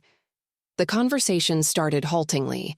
Safe topics at first: the weather, the neighborhood, the maple tree's overgrown branches. Steve noticed that his father seemed to fidget with the corner of the table, his fingers tracing its edge. Finally, Steve broke the silence. "Dad, I'm sorry," he said, his voice low but steady. "I should have handled things differently when I left for corporate. I was young, and I thought I knew everything." Thomas's hand stilled, and he looked at Steve with an unreadable expression. "I wasn't exactly making it easy for you," he admitted. "I had this vision of you taking over the business, carrying on the family name. When you chose a different path," he trailed off, shaking his head, "I let my pride get in the way of being your father." The honesty in his father's words hit Steve like a wave. He felt his chest tighten, but this time he didn't try to suppress the emotion. They talked for hours, sharing their perspectives on the past, acknowledging the pain they had caused each other, and expressing regrets. The conversation wasn't perfect. Years of distance couldn't be bridged in a single afternoon, but it felt like a beginning. As Steve prepared to leave, his father walked him to the door. The older man hesitated for a moment before placing a weathered hand on Steve's shoulder. "Let's not let it be this long again," Thomas said quietly. Steve nodded, his voice thick with emotion. "We won't, Dad. We won't." Steve's rental car idled for a few moments before he pulled away from the curb outside his father's house. As he drove through the familiar streets of his childhood, he felt an unexpected lightness settle over him. The conversation with his father had been far from perfect, but it had opened a door he thought would always remain closed. The silver medallion Eleanor had given him rested against his chest beneath his shirt, its warmth grounding him. He thought about the journey that had brought him to this moment, from the turbulence of that flight to Eleanor's quiet wisdom and James's steady support. Each step had been small but meaningful, each one bringing him closer to the person he wanted to be. By the time Steve arrived back at his hotel, the sun was beginning to set, casting golden light across the city. He sat at the desk in his room, pulling out his notebook filled with ideas for Bridge to Humanity. The pages were covered in hastily scribbled notes, potential contacts, and rough outlines for how the initiative could take shape. The name still felt right. Bridge to Humanity captured everything he wanted the program to be, a way to connect corporate professionals with humanitarian needs, a bridge between two worlds that often felt miles apart. As Steve flipped through the pages, his phone buzzed on the desk. It was a message from James. "Mom's doing great today. She insisted on baking cookies this afternoon, still bossing me around, of course. Hope your meeting went well." Steve smiled, typing a quick response. "Meeting went better than I expected. Thanks for asking. Give Eleanor a hug from me. I'll be back tomorrow to talk more about the project." He set the phone down and leaned back in his chair, letting out a long breath. The idea of returning to the hospital didn't feel like an obligation. It felt like coming home. The next day, Steve arrived at the hospital to find Eleanor sitting in her armchair by the window, her color significantly improved. The bouquet of fresh flowers on the table beside her added a cheerful touch to the room, and the aroma of cookies from the day before lingered faintly in the air. "Well, there's our wandering friend," Eleanor said warmly as Steve entered. "Come sit and tell me everything." Steve pulled up a chair, setting his notebook on the table. "I went to see my dad," he began, his voice steady. Eleanor's face lit up with pride. "And how did it go?"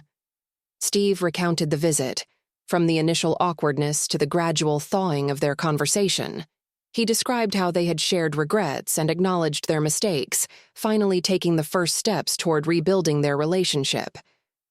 "It wasn't perfect," Steve admitted, "but it felt real, like we were finally moving forward instead of staying stuck in the past." Eleanor reached out and squeezed his hand. "That's all that matters," she said softly. "Sometimes progress doesn't look like a straight line.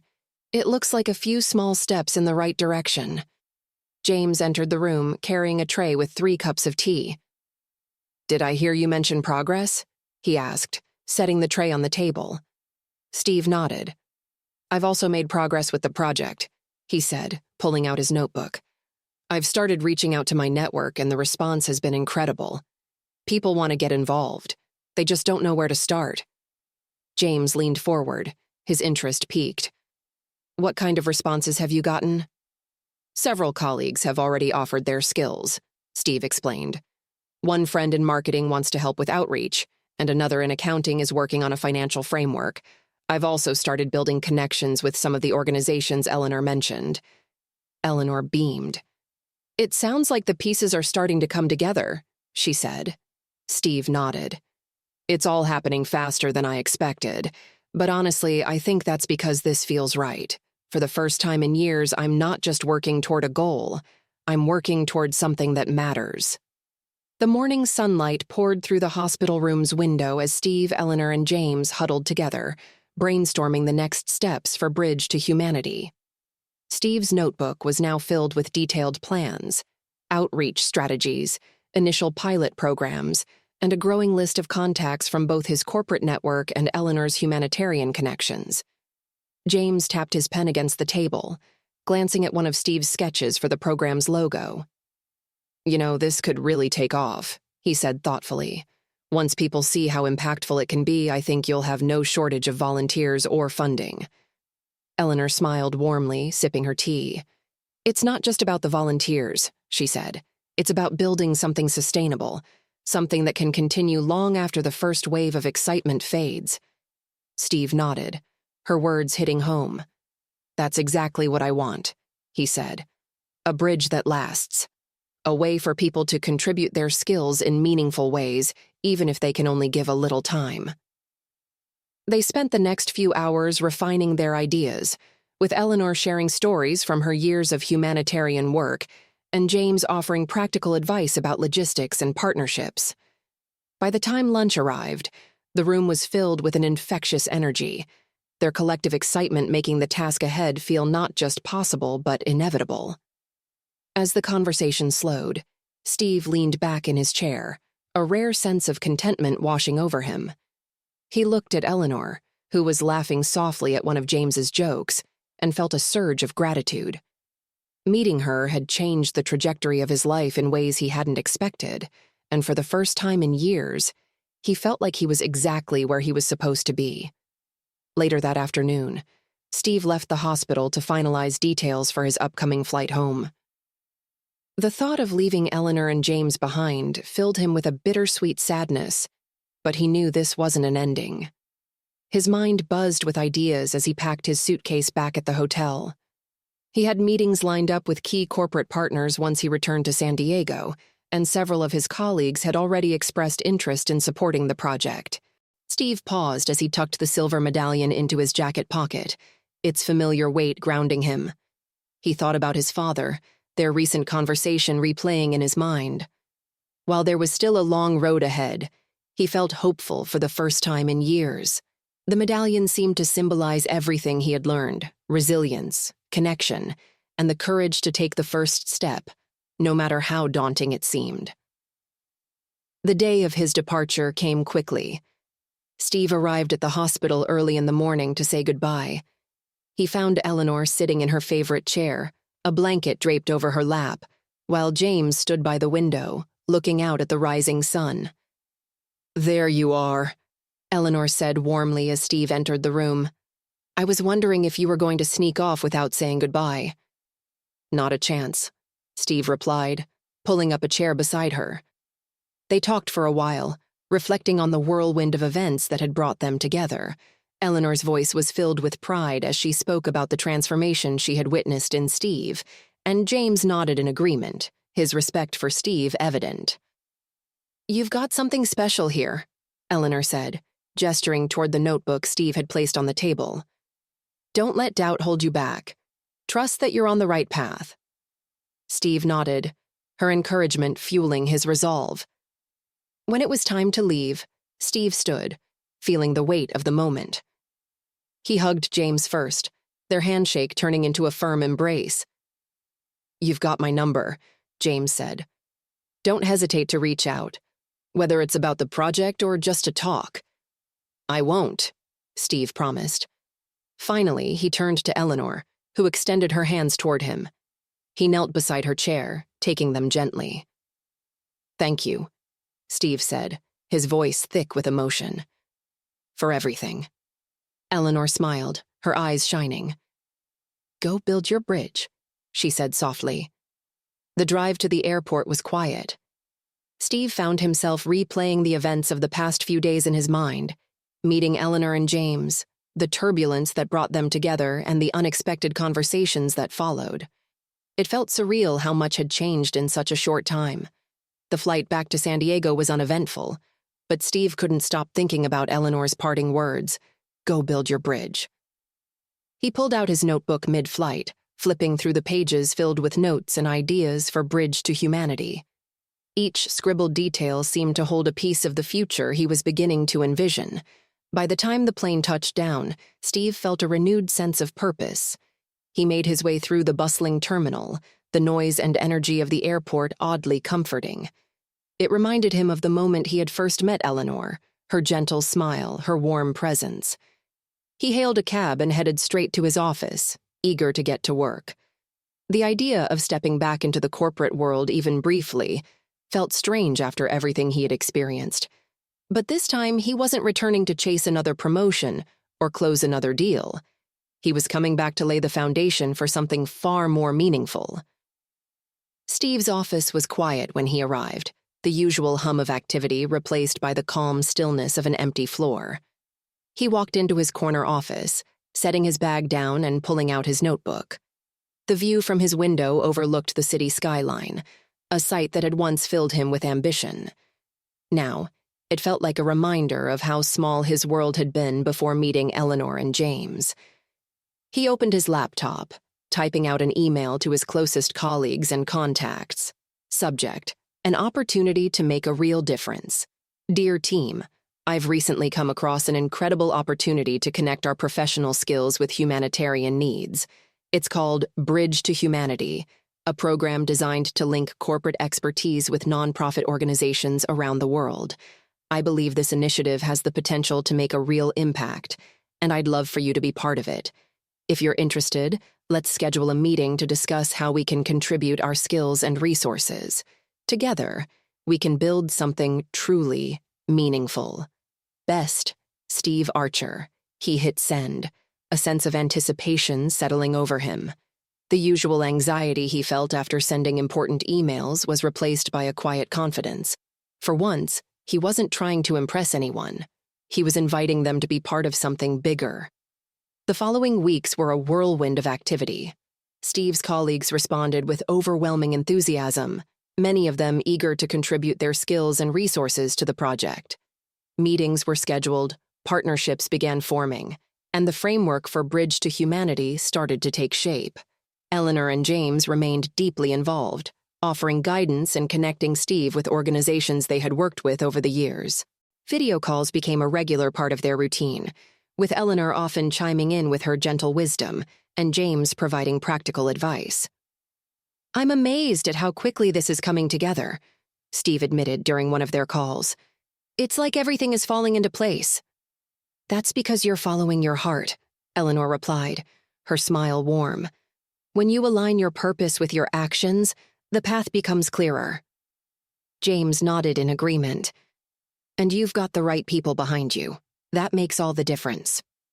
A few months later, Bridge to Humanity held its first official event, a workshop designed to match corporate professionals with nonprofit organizations in need of their expertise. The venue was packed with attendees, the buzz of excitement filling the air. Steve stood at the front of the room, addressing the crowd with a confidence he hadn't felt in years. "Thank you all for being here today," he began.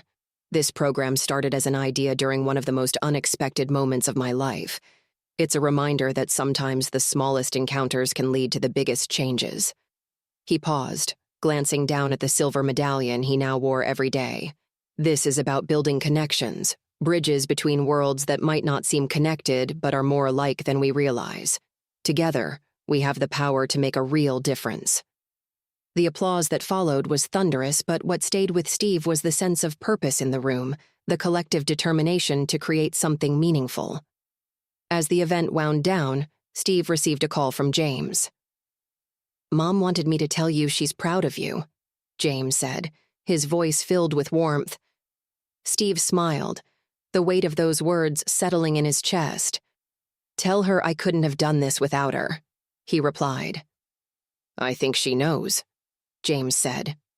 Steve hung up, staring out at the sunset through the venue's large windows. The golden light painted the room in hues of orange and pink, a fitting end to a day that felt like the culmination of everything he had learned since meeting Eleanor.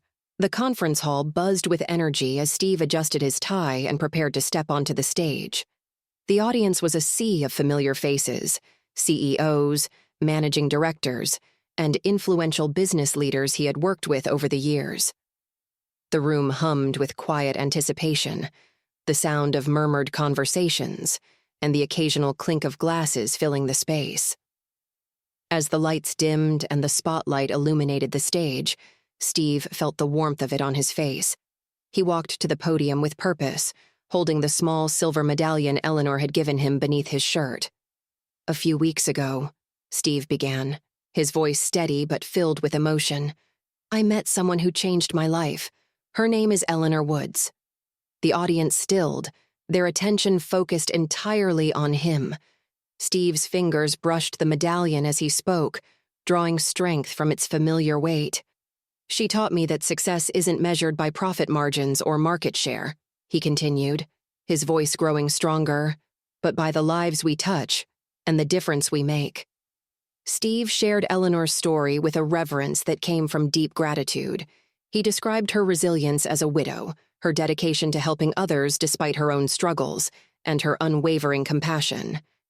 He recounted their meeting on the plane, admitting his initial irritation and how that chance encounter had transformed his perspective.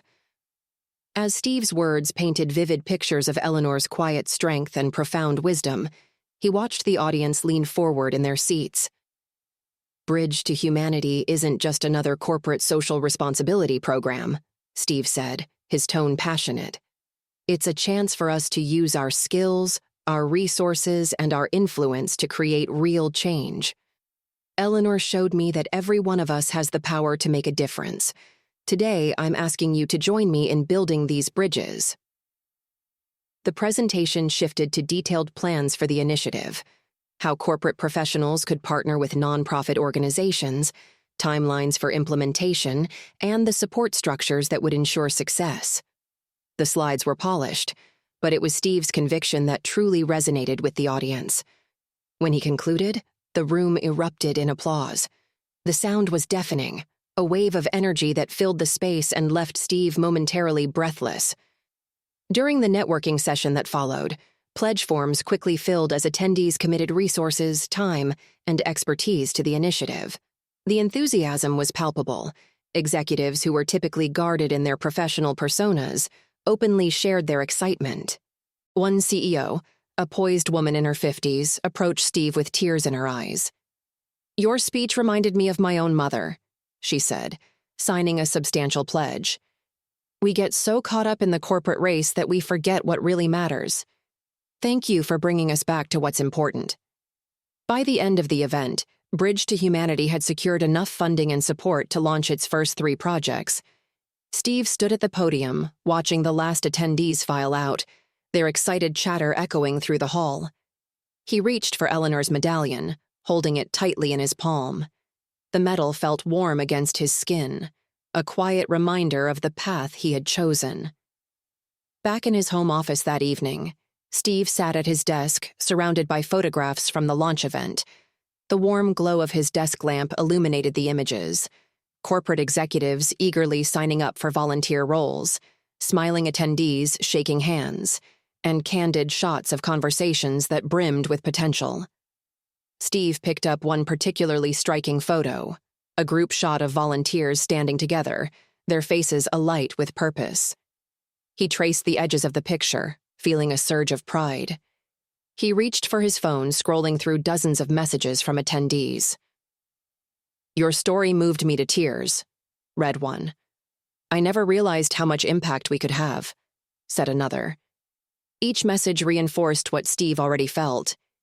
He wasn't alone in wanting to make a difference. The silver medallion caught the lamplight as he leaned back in his chair. Its presence had become a source of comfort, a tangible connection to Eleanor's wisdom and the transformation she had inspired in him. Steve found himself touching it whenever he needed guidance, almost as if drawing on her strength.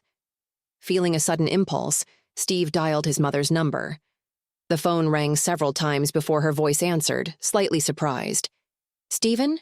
Is everything all right?" The concern in her tone made him realize how rare his calls had become. "Everything's great, Mom," he said, smiling. "I just wanted to hear your voice." The conversation flowed more easily than he expected. He told her about Eleanor, about the initiative, and even about reconciling with his father. His mother listened intently, occasionally sniffling as emotion overcame her. "I'm so proud of you, Stephen," she said softly. "I've waited a long time to hear this version of my son again." The following days brought more subtle but meaningful changes to Steve's routine.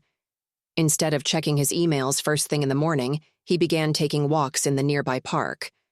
The quiet time allowed him to gather his thoughts, set intentions for the day, and appreciate the simple beauty around him. His working dinners were replaced with proper meals at home, where he took the time to savor his food and reflect on his progress. Even at the office, his assistant noticed the difference. Gone were the frantic late-night emails and the constant sense of urgency. Steve had begun prioritizing tasks, focusing on what truly needed immediate attention, and delegating the rest. "You seem different," his assistant said one morning, handing him a report. Steve smiled. "I guess I finally figured out what matters." Standing on his balcony that evening, Steve watched the city lights twinkle against the dark sky. The usual chaos of the urban sprawl seemed less overwhelming now, more like a vibrant symphony of life in all its messy glory. The medallion rested cool against his chest, a constant reminder of how far he'd come. For the first time in years, his sense of achievement wasn't tied to closing deals or hitting targets. It came from the genuine connections he was building and the lives he was touching through Bridge to Humanity. Looking out at the city spread before him, Steve felt a quiet pride, not in what he owned or had achieved, but in who he was becoming. Steve's phone lit up with a notification as he stood on his balcony, the cool night breeze brushing against his face. It was a call from James. Smiling, he answered immediately. "Steve, you won't believe the impact we're already making," James said, his voice bubbling with excitement. James described his recent meeting with the Hope Foundation, one of the nonprofit organizations partnering with Bridge to Humanity. Within weeks of the initiative's launch, 3 corporate executives had already committed to long-term volunteer positions.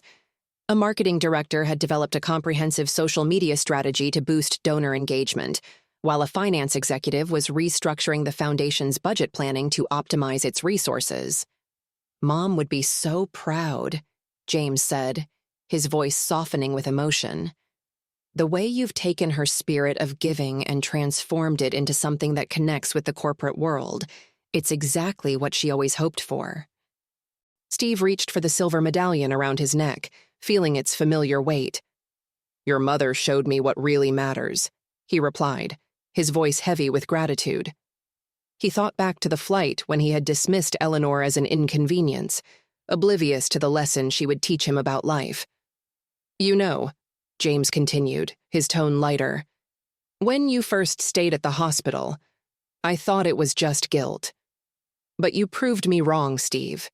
You became a real friend when we needed one most." Steve looked around his office, his gaze landing on the wall of photographs he had recently hung. There were snapshots of the initiative's launch event, candid moments of volunteers working together, and a particularly cherished picture of him, James, and Eleanor at the celebration dinner. "Your family helped me find my way back to mine," Steve admitted, his voice steady but full of emotion. "I can never thank you both enough for that." Their conversation shifted to future plans for Bridge to Humanity. James had ideas about expanding into smaller communities, perhaps creating a mentorship program to pair experienced volunteers with local organizations. Steve jotted down notes as they spoke, his corporate mindset now entirely focused on maximizing social impact rather than profit margins. "We could organize quarterly meetups," James suggested, "where volunteers share their experiences and inspire others to join. Maybe even have Mom speak when she's feeling up to it." Steve chuckled softly. "That's a brilliant idea. She'd love it." By the time they ended the call, Steve felt a surge of excitement coursing through him, a feeling that was becoming increasingly familiar. It wasn't the adrenaline rush of closing a deal or securing a promotion, but something deeper and more fulfilling. The next morning, Steve arrived at the Hope Foundation's community center, his car trunk filled with supplies, art materials, educational tools, and care packages for the volunteers. Gone was his usual crisp business suit, replaced by comfortable jeans and a casual button-down shirt. The modest brick building with its weathered sign and neatly tended garden seemed unassuming, but inside, it buzzed with life. Volunteers moved purposefully through the hallways, carrying supplies and chatting with clients. Mr. Archer, a young woman in a blue volunteer shirt, greeted him warmly. "Thank you so much for visiting today. Your program has transformed how we operate."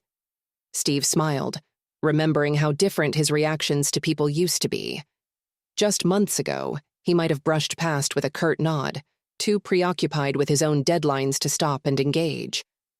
Now, he paused to ask the volunteer about her experiences, genuinely interested in her response. As Steve toured the facility, staff and volunteers shared their stories with him, A retired accountant described teaching financial literacy classes to single mothers. A marketing executive talked about helping local artists promote their work. Each conversation reaffirmed what Eleanor had taught him, that everyone had something valuable to give. In one room, Steve met Linda, a former CFO who was now reviewing budget strategies with the center's staff. She adjusted her reading glasses as she spoke, her tone calm and authoritative. "I spent 30 years chasing profits," she said, gesturing to the spreadsheets in front of her. "Now I'm helping people manage their household budgets and start small businesses. It feels like I'm finally using my skills for something meaningful." Steve nodded, deeply moved by her words. "Thank you for being part of this," he said. "You're making a bigger impact than you realize." In the library, Steve encountered James Thompson, a former sales director who had left the corporate world behind after experiencing burnout. James was organizing a reading circle for neighborhood children, his warm smile lighting up the room as the kids eagerly gathered around him. "These kids reminded me what really matters," James explained when the reading session ended.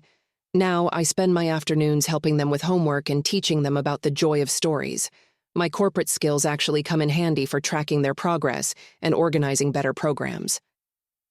Steve watched the children filter out of the library, clutching their books with wide-eyed excitement. The scene reminded him of Eleanor's words about human connection and the importance of helping others. Standing in the doorway, Steve instinctively touched the medallion around his neck. He thought about how Eleanor's quiet wisdom had sparked this chain reaction, transforming his life and the lives of so many others. As the afternoon wore on, Steve found himself in the community center's main hall, where volunteers were setting up for an evening event. The walls were adorned with photos of past initiatives, their vibrant colors capturing moments of hope and connection. Turning a corner, Steve stopped abruptly. There, mounted on the wall under soft lighting, was a bronze plaque. His breath caught as he read the inscription, "In honor of Eleanor Woods, one small act of kindness can create waves of change." The words brought tears to Steve's eyes. His fingers brushed the medallion, the memory of Eleanor's trembling hands gripping it during the turbulent flight flooding back. "Steve, would you say a few words?" someone called out, breaking his reverie. A group of new volunteers had gathered nearby, looking expectantly at him. Steve stepped forward, his voice steady but filled with emotion. "The woman honored on that plaque," he began, gesturing toward it, "changed my life during a 2-hour flight when I was too busy being important to be kind." The room fell silent as Steve shared Eleanor's story. He spoke of her resilience after losing her husband, her dedication to helping others, and her belief in the power of human connection. "What you're doing here," Steve said, sweeping his hand toward the bustling center around them, "is Eleanor's legacy in action. Every time you choose to give your time and talents to others, you're creating those waves of change she believed in so deeply." The volunteers leaned in, their faces reflecting a mix of inspiration and determination. Steve realized in that moment how far he had come, not just in his actions, but in his understanding of what truly mattered. As the sun set over the community center, Steve sat on a wooden bench outside, watching families head home. Children clutched their artwork and books, while adults exchanged goodbyes with the volunteers. James joined him, carrying 2 steaming cups of coffee. "Quite a day," he said, handing one to Steve. Steve nodded, staring out at the horizon. His hand found the medallion around his neck. "She changed everything, didn't she?" James smiled, his eyes reflecting the fading light. "She always believed one person could." The night air carried a crisp chill as Steve walked to his car.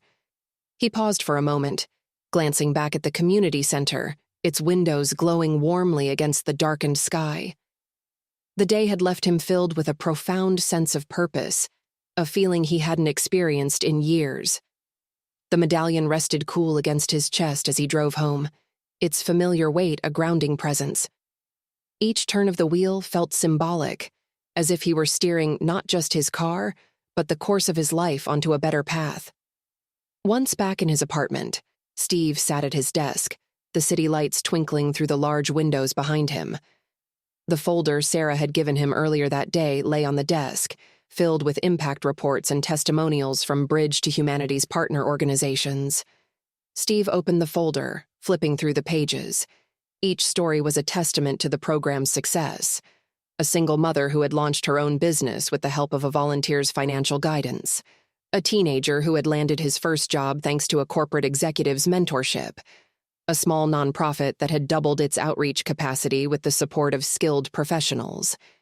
He paused on a handwritten note from a young woman who had attended one of the initiative's workshops. "Dear Bridge to Humanity team, thank you for believing in me. Before this program, I didn't think I had a chance to pursue my dreams. Now, I'm starting my own catering business, and it's all because someone took the time to teach me how to manage my finances and market my skills. You've changed my life." The words struck a chord deep within Steve. He thought of Eleanor and how proud she would be to see the impact her influence had created. The next morning, Steve woke earlier than usual, energized by the stories he had read the night before. Instead of diving into emails, he made himself a cup of coffee and sat on the balcony, watching the city come alive. His phone buzzed on the table beside him.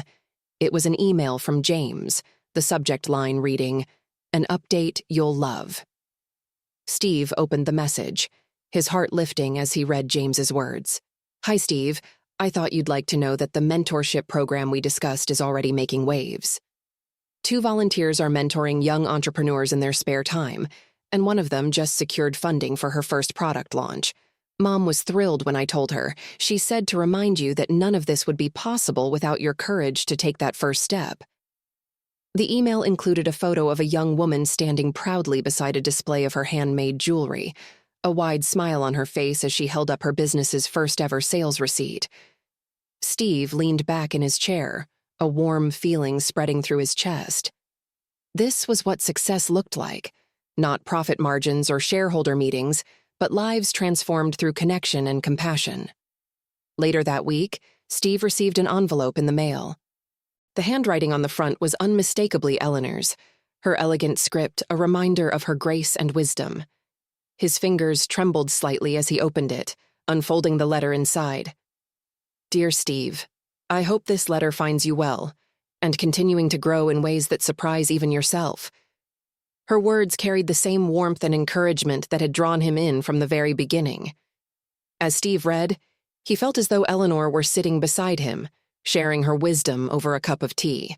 "When we first met, I had no idea how profoundly our lives would intertwine. You've shown me that even the smallest moments, a kind word, a shared story, can ripple outward in ways we may never fully understand."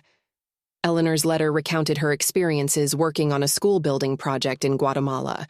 She described the joy on the children's faces when they walked into their new classroom for the first time, their laughter echoing through the small village. "Life has a way of bringing us exactly what we need, even when it arrives in unexpected packages," she wrote. "That day on the plane, I was exhausted and uncertain about my future. But something told me to keep talking to you, and now I know why." Steve felt his throat tighten as he continued reading. "You found your calling, Steve.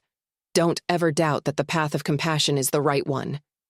Keep building your bridges, and remember that you are never alone on this journey." At the bottom of the letter, Eleanor had drawn a small heart beside her signature. Steve sat quietly for a long moment, holding the letter in his hands. He thought about how much he had changed since that flight, how Eleanor's kindness and wisdom had opened his eyes to a new way of living. He carefully placed the letter on his desk, next to the medallion.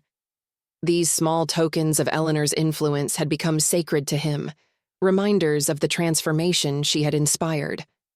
A few weeks later, Steve found himself back at the Hope Foundation's community center, this time to attend a special volunteer appreciation event. The hall was filled with people, their laughter and conversations creating a warm, vibrant atmosphere. As he mingled with the crowd, Steve noticed a new plaque on the wall, its bronze surface gleaming under the soft lighting. "In honor of Eleanor Woods, one small act of kindness can create waves of change." Steve ran his fingers over the inscription, the words filling him with a sense of both pride and humility. "You ready?" James asked, appearing beside him. Steve nodded, his hand instinctively brushing the medallion around his neck. Together, they walked to the stage, where Steve was scheduled to speak. When he stepped up to the microphone, the room fell silent. Steve took a moment to survey the audience, his heart swelling as he saw so many familiar faces: volunteers, nonprofit leaders, and corporate professionals who had joined Bridge to Humanity. "The woman we're honoring tonight," Steve began, his voice steady, "taught me one of the most important lessons of my life: that kindness and connection have the power to transform everything." He shared the story of meeting Eleanor, describing her resilience, her wisdom, and the way she had inspired him to reimagine his life's purpose. "Every act of service, every moment of compassion, creates a ripple effect," Steve continued. "What you're doing here, what we're building together, is proof that those ripples can grow into waves of change." The applause that followed was thunderous, but Steve's focus remained on the plaque. It was a reminder of how far he had come and how much further he could go, thanks to the lessons Eleanor had imparted. The applause faded as Steve stepped down from the stage, his heart still racing from the speech. James was waiting for him at the bottom of the steps, his expression filled with quiet pride. "You did her justice," James said simply, clapping a hand on Steve's shoulder. Steve nodded, swallowing the lump in his throat. She deserves so much more. The evening continued with heartfelt speeches from volunteers and nonprofit leaders. Each story shared echoed the same theme: small acts of kindness could create a lasting impact. Steve listened intently, his gaze occasionally drifting to the plaque on the wall. The words etched there seemed to guide every decision he had made since meeting Eleanor. Later, as the event wound down, a young woman approached Steve, a hesitant smile on her face. She held a small journal tightly to her chest. "Mr. Archer?" she asked softly. "Yes?" Steve replied, turning to face her fully. "I just wanted to say thank you," she said, her voice trembling slightly. "The mentorship program you started, it changed my life." Her words hung in the air as she opened the journal, flipping to a page filled with sketches. "This is my bakery," she explained, showing him detailed drawings of a cozy shop with handwritten notes about recipes and decor.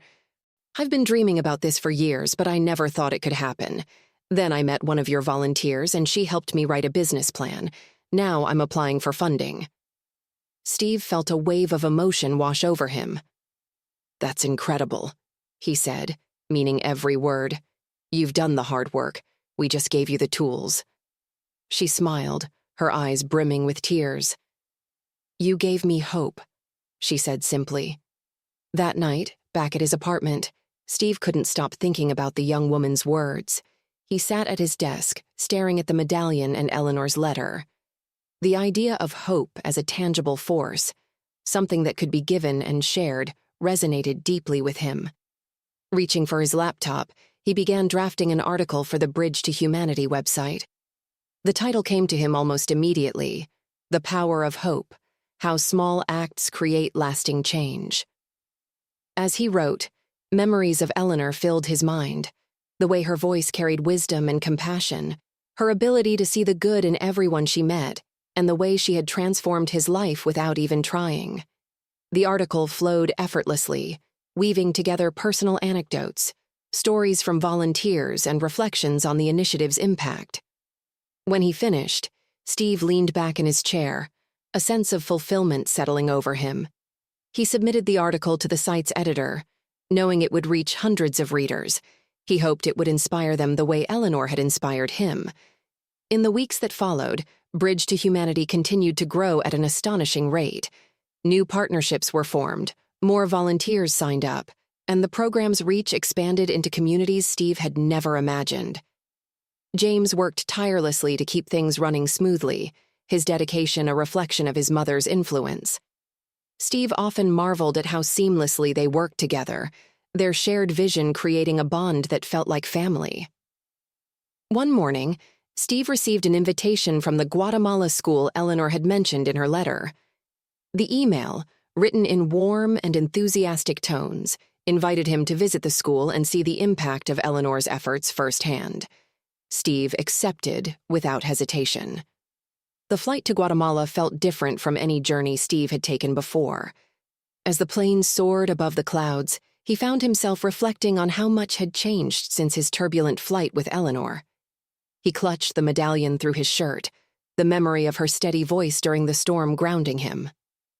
When the plane landed, Steve was greeted by a group of smiling children holding handmade signs that read, "Welcome, Mr. Archer." Their laughter and excitement filled the air as they led him to the small school at the edge of the village. The building was simple but vibrant, its walls painted with colorful murals depicting scenes of community life. Inside, classrooms buzzed with activity as children eagerly worked on projects and teachers moved between desks, offering guidance and encouragement. The school's director, a kind woman named Anna, greeted Steve warmly. "Eleanor spoke of you often," she said, leading him on a tour of the facility. "She believed you would carry on her legacy." Steve felt his throat tighten. "She carried so much of it herself," he said softly. Anna nodded. She did. But she also knew the importance of passing the torch. As they walked through the school, Steve noticed small touches that reflected Eleanor's influence, a corner filled with books she had donated, a plaque with her name near the entrance, and a photo of her surrounded by smiling children. "She loved this place," Anna said, her voice filled with emotion. She said it reminded her of what truly mattered. That evening, Steve sat outside the guest house where he was staying, watching the sun set over the lush green hills. The medallion rested in his hand as he reflected on the day. Eleanor's legacy was alive in every corner of the school, in the laughter of the children and the dedication of the teachers. It was a reminder that one person's actions could ripple outward, touching lives in ways they might never see.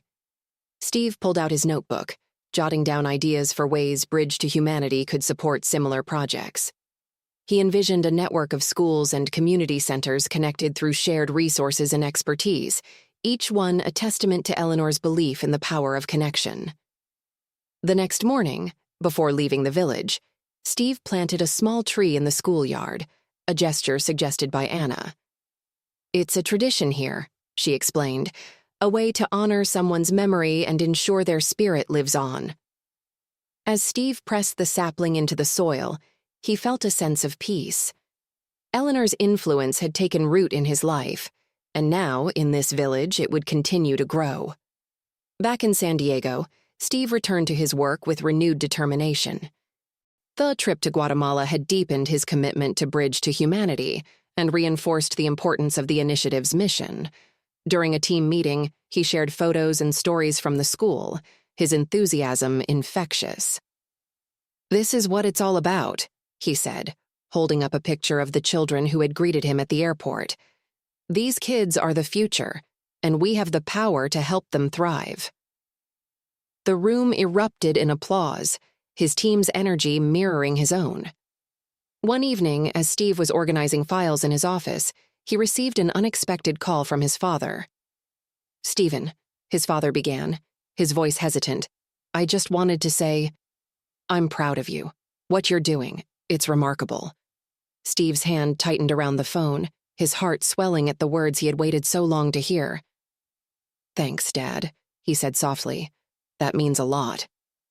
The conversation flowed more easily than their previous ones, the walls between them gradually coming down. As they spoke, Steve felt a renewed sense of hope for their relationship. In the weeks that followed, Steve worked tirelessly to finalize Bridge to Humanity's next phase. New partnerships blossomed, each bringing the initiative closer to Eleanor's vision of creating meaningful connections between communities and corporate professionals. One sunny afternoon, Steve found himself back at the community center, overseeing the setup for another volunteer event. The plaque honoring Eleanor caught his eye, and he paused to read it once more. The words, "One small act of kindness can create waves of change," felt truer than ever. James joined him, carrying a box of supplies. "It's incredible, isn't it?" he said, gesturing to the bustling room. "All of this started with her." Steve nodded, the medallion warm against his chest. "She believed in the power of one person to make a difference, I didn't understand it at first, but now, he trailed off, a smile spreading across his face. Now, I can't imagine life any other way. The event began, with Steve giving a short speech to welcome the volunteers. He shared stories from his recent trip to Guatemala and highlighted the program's growing impact. The audience responded with enthusiasm, their energy reminding him of why he had started this journey. As the day wound down, Steve stepped outside to watch the sunset. The sky was painted in hues of gold and pink, a fitting backdrop for the sense of peace that had settled in his heart. His phone buzzed with a text from his father. "Let's have dinner soon. Your mother and I want to hear more about what you're doing." Steve smiled, the message another reminder of how far he had come. He thought of Eleanor, her gentle wisdom guiding him even now, and felt a profound sense of gratitude. "I hope I'm making you proud," he whispered, touching the medallion. As the first stars appeared in the evening sky, Steve walked back into the community center, ready to continue building the bridges Eleanor had inspired him to create.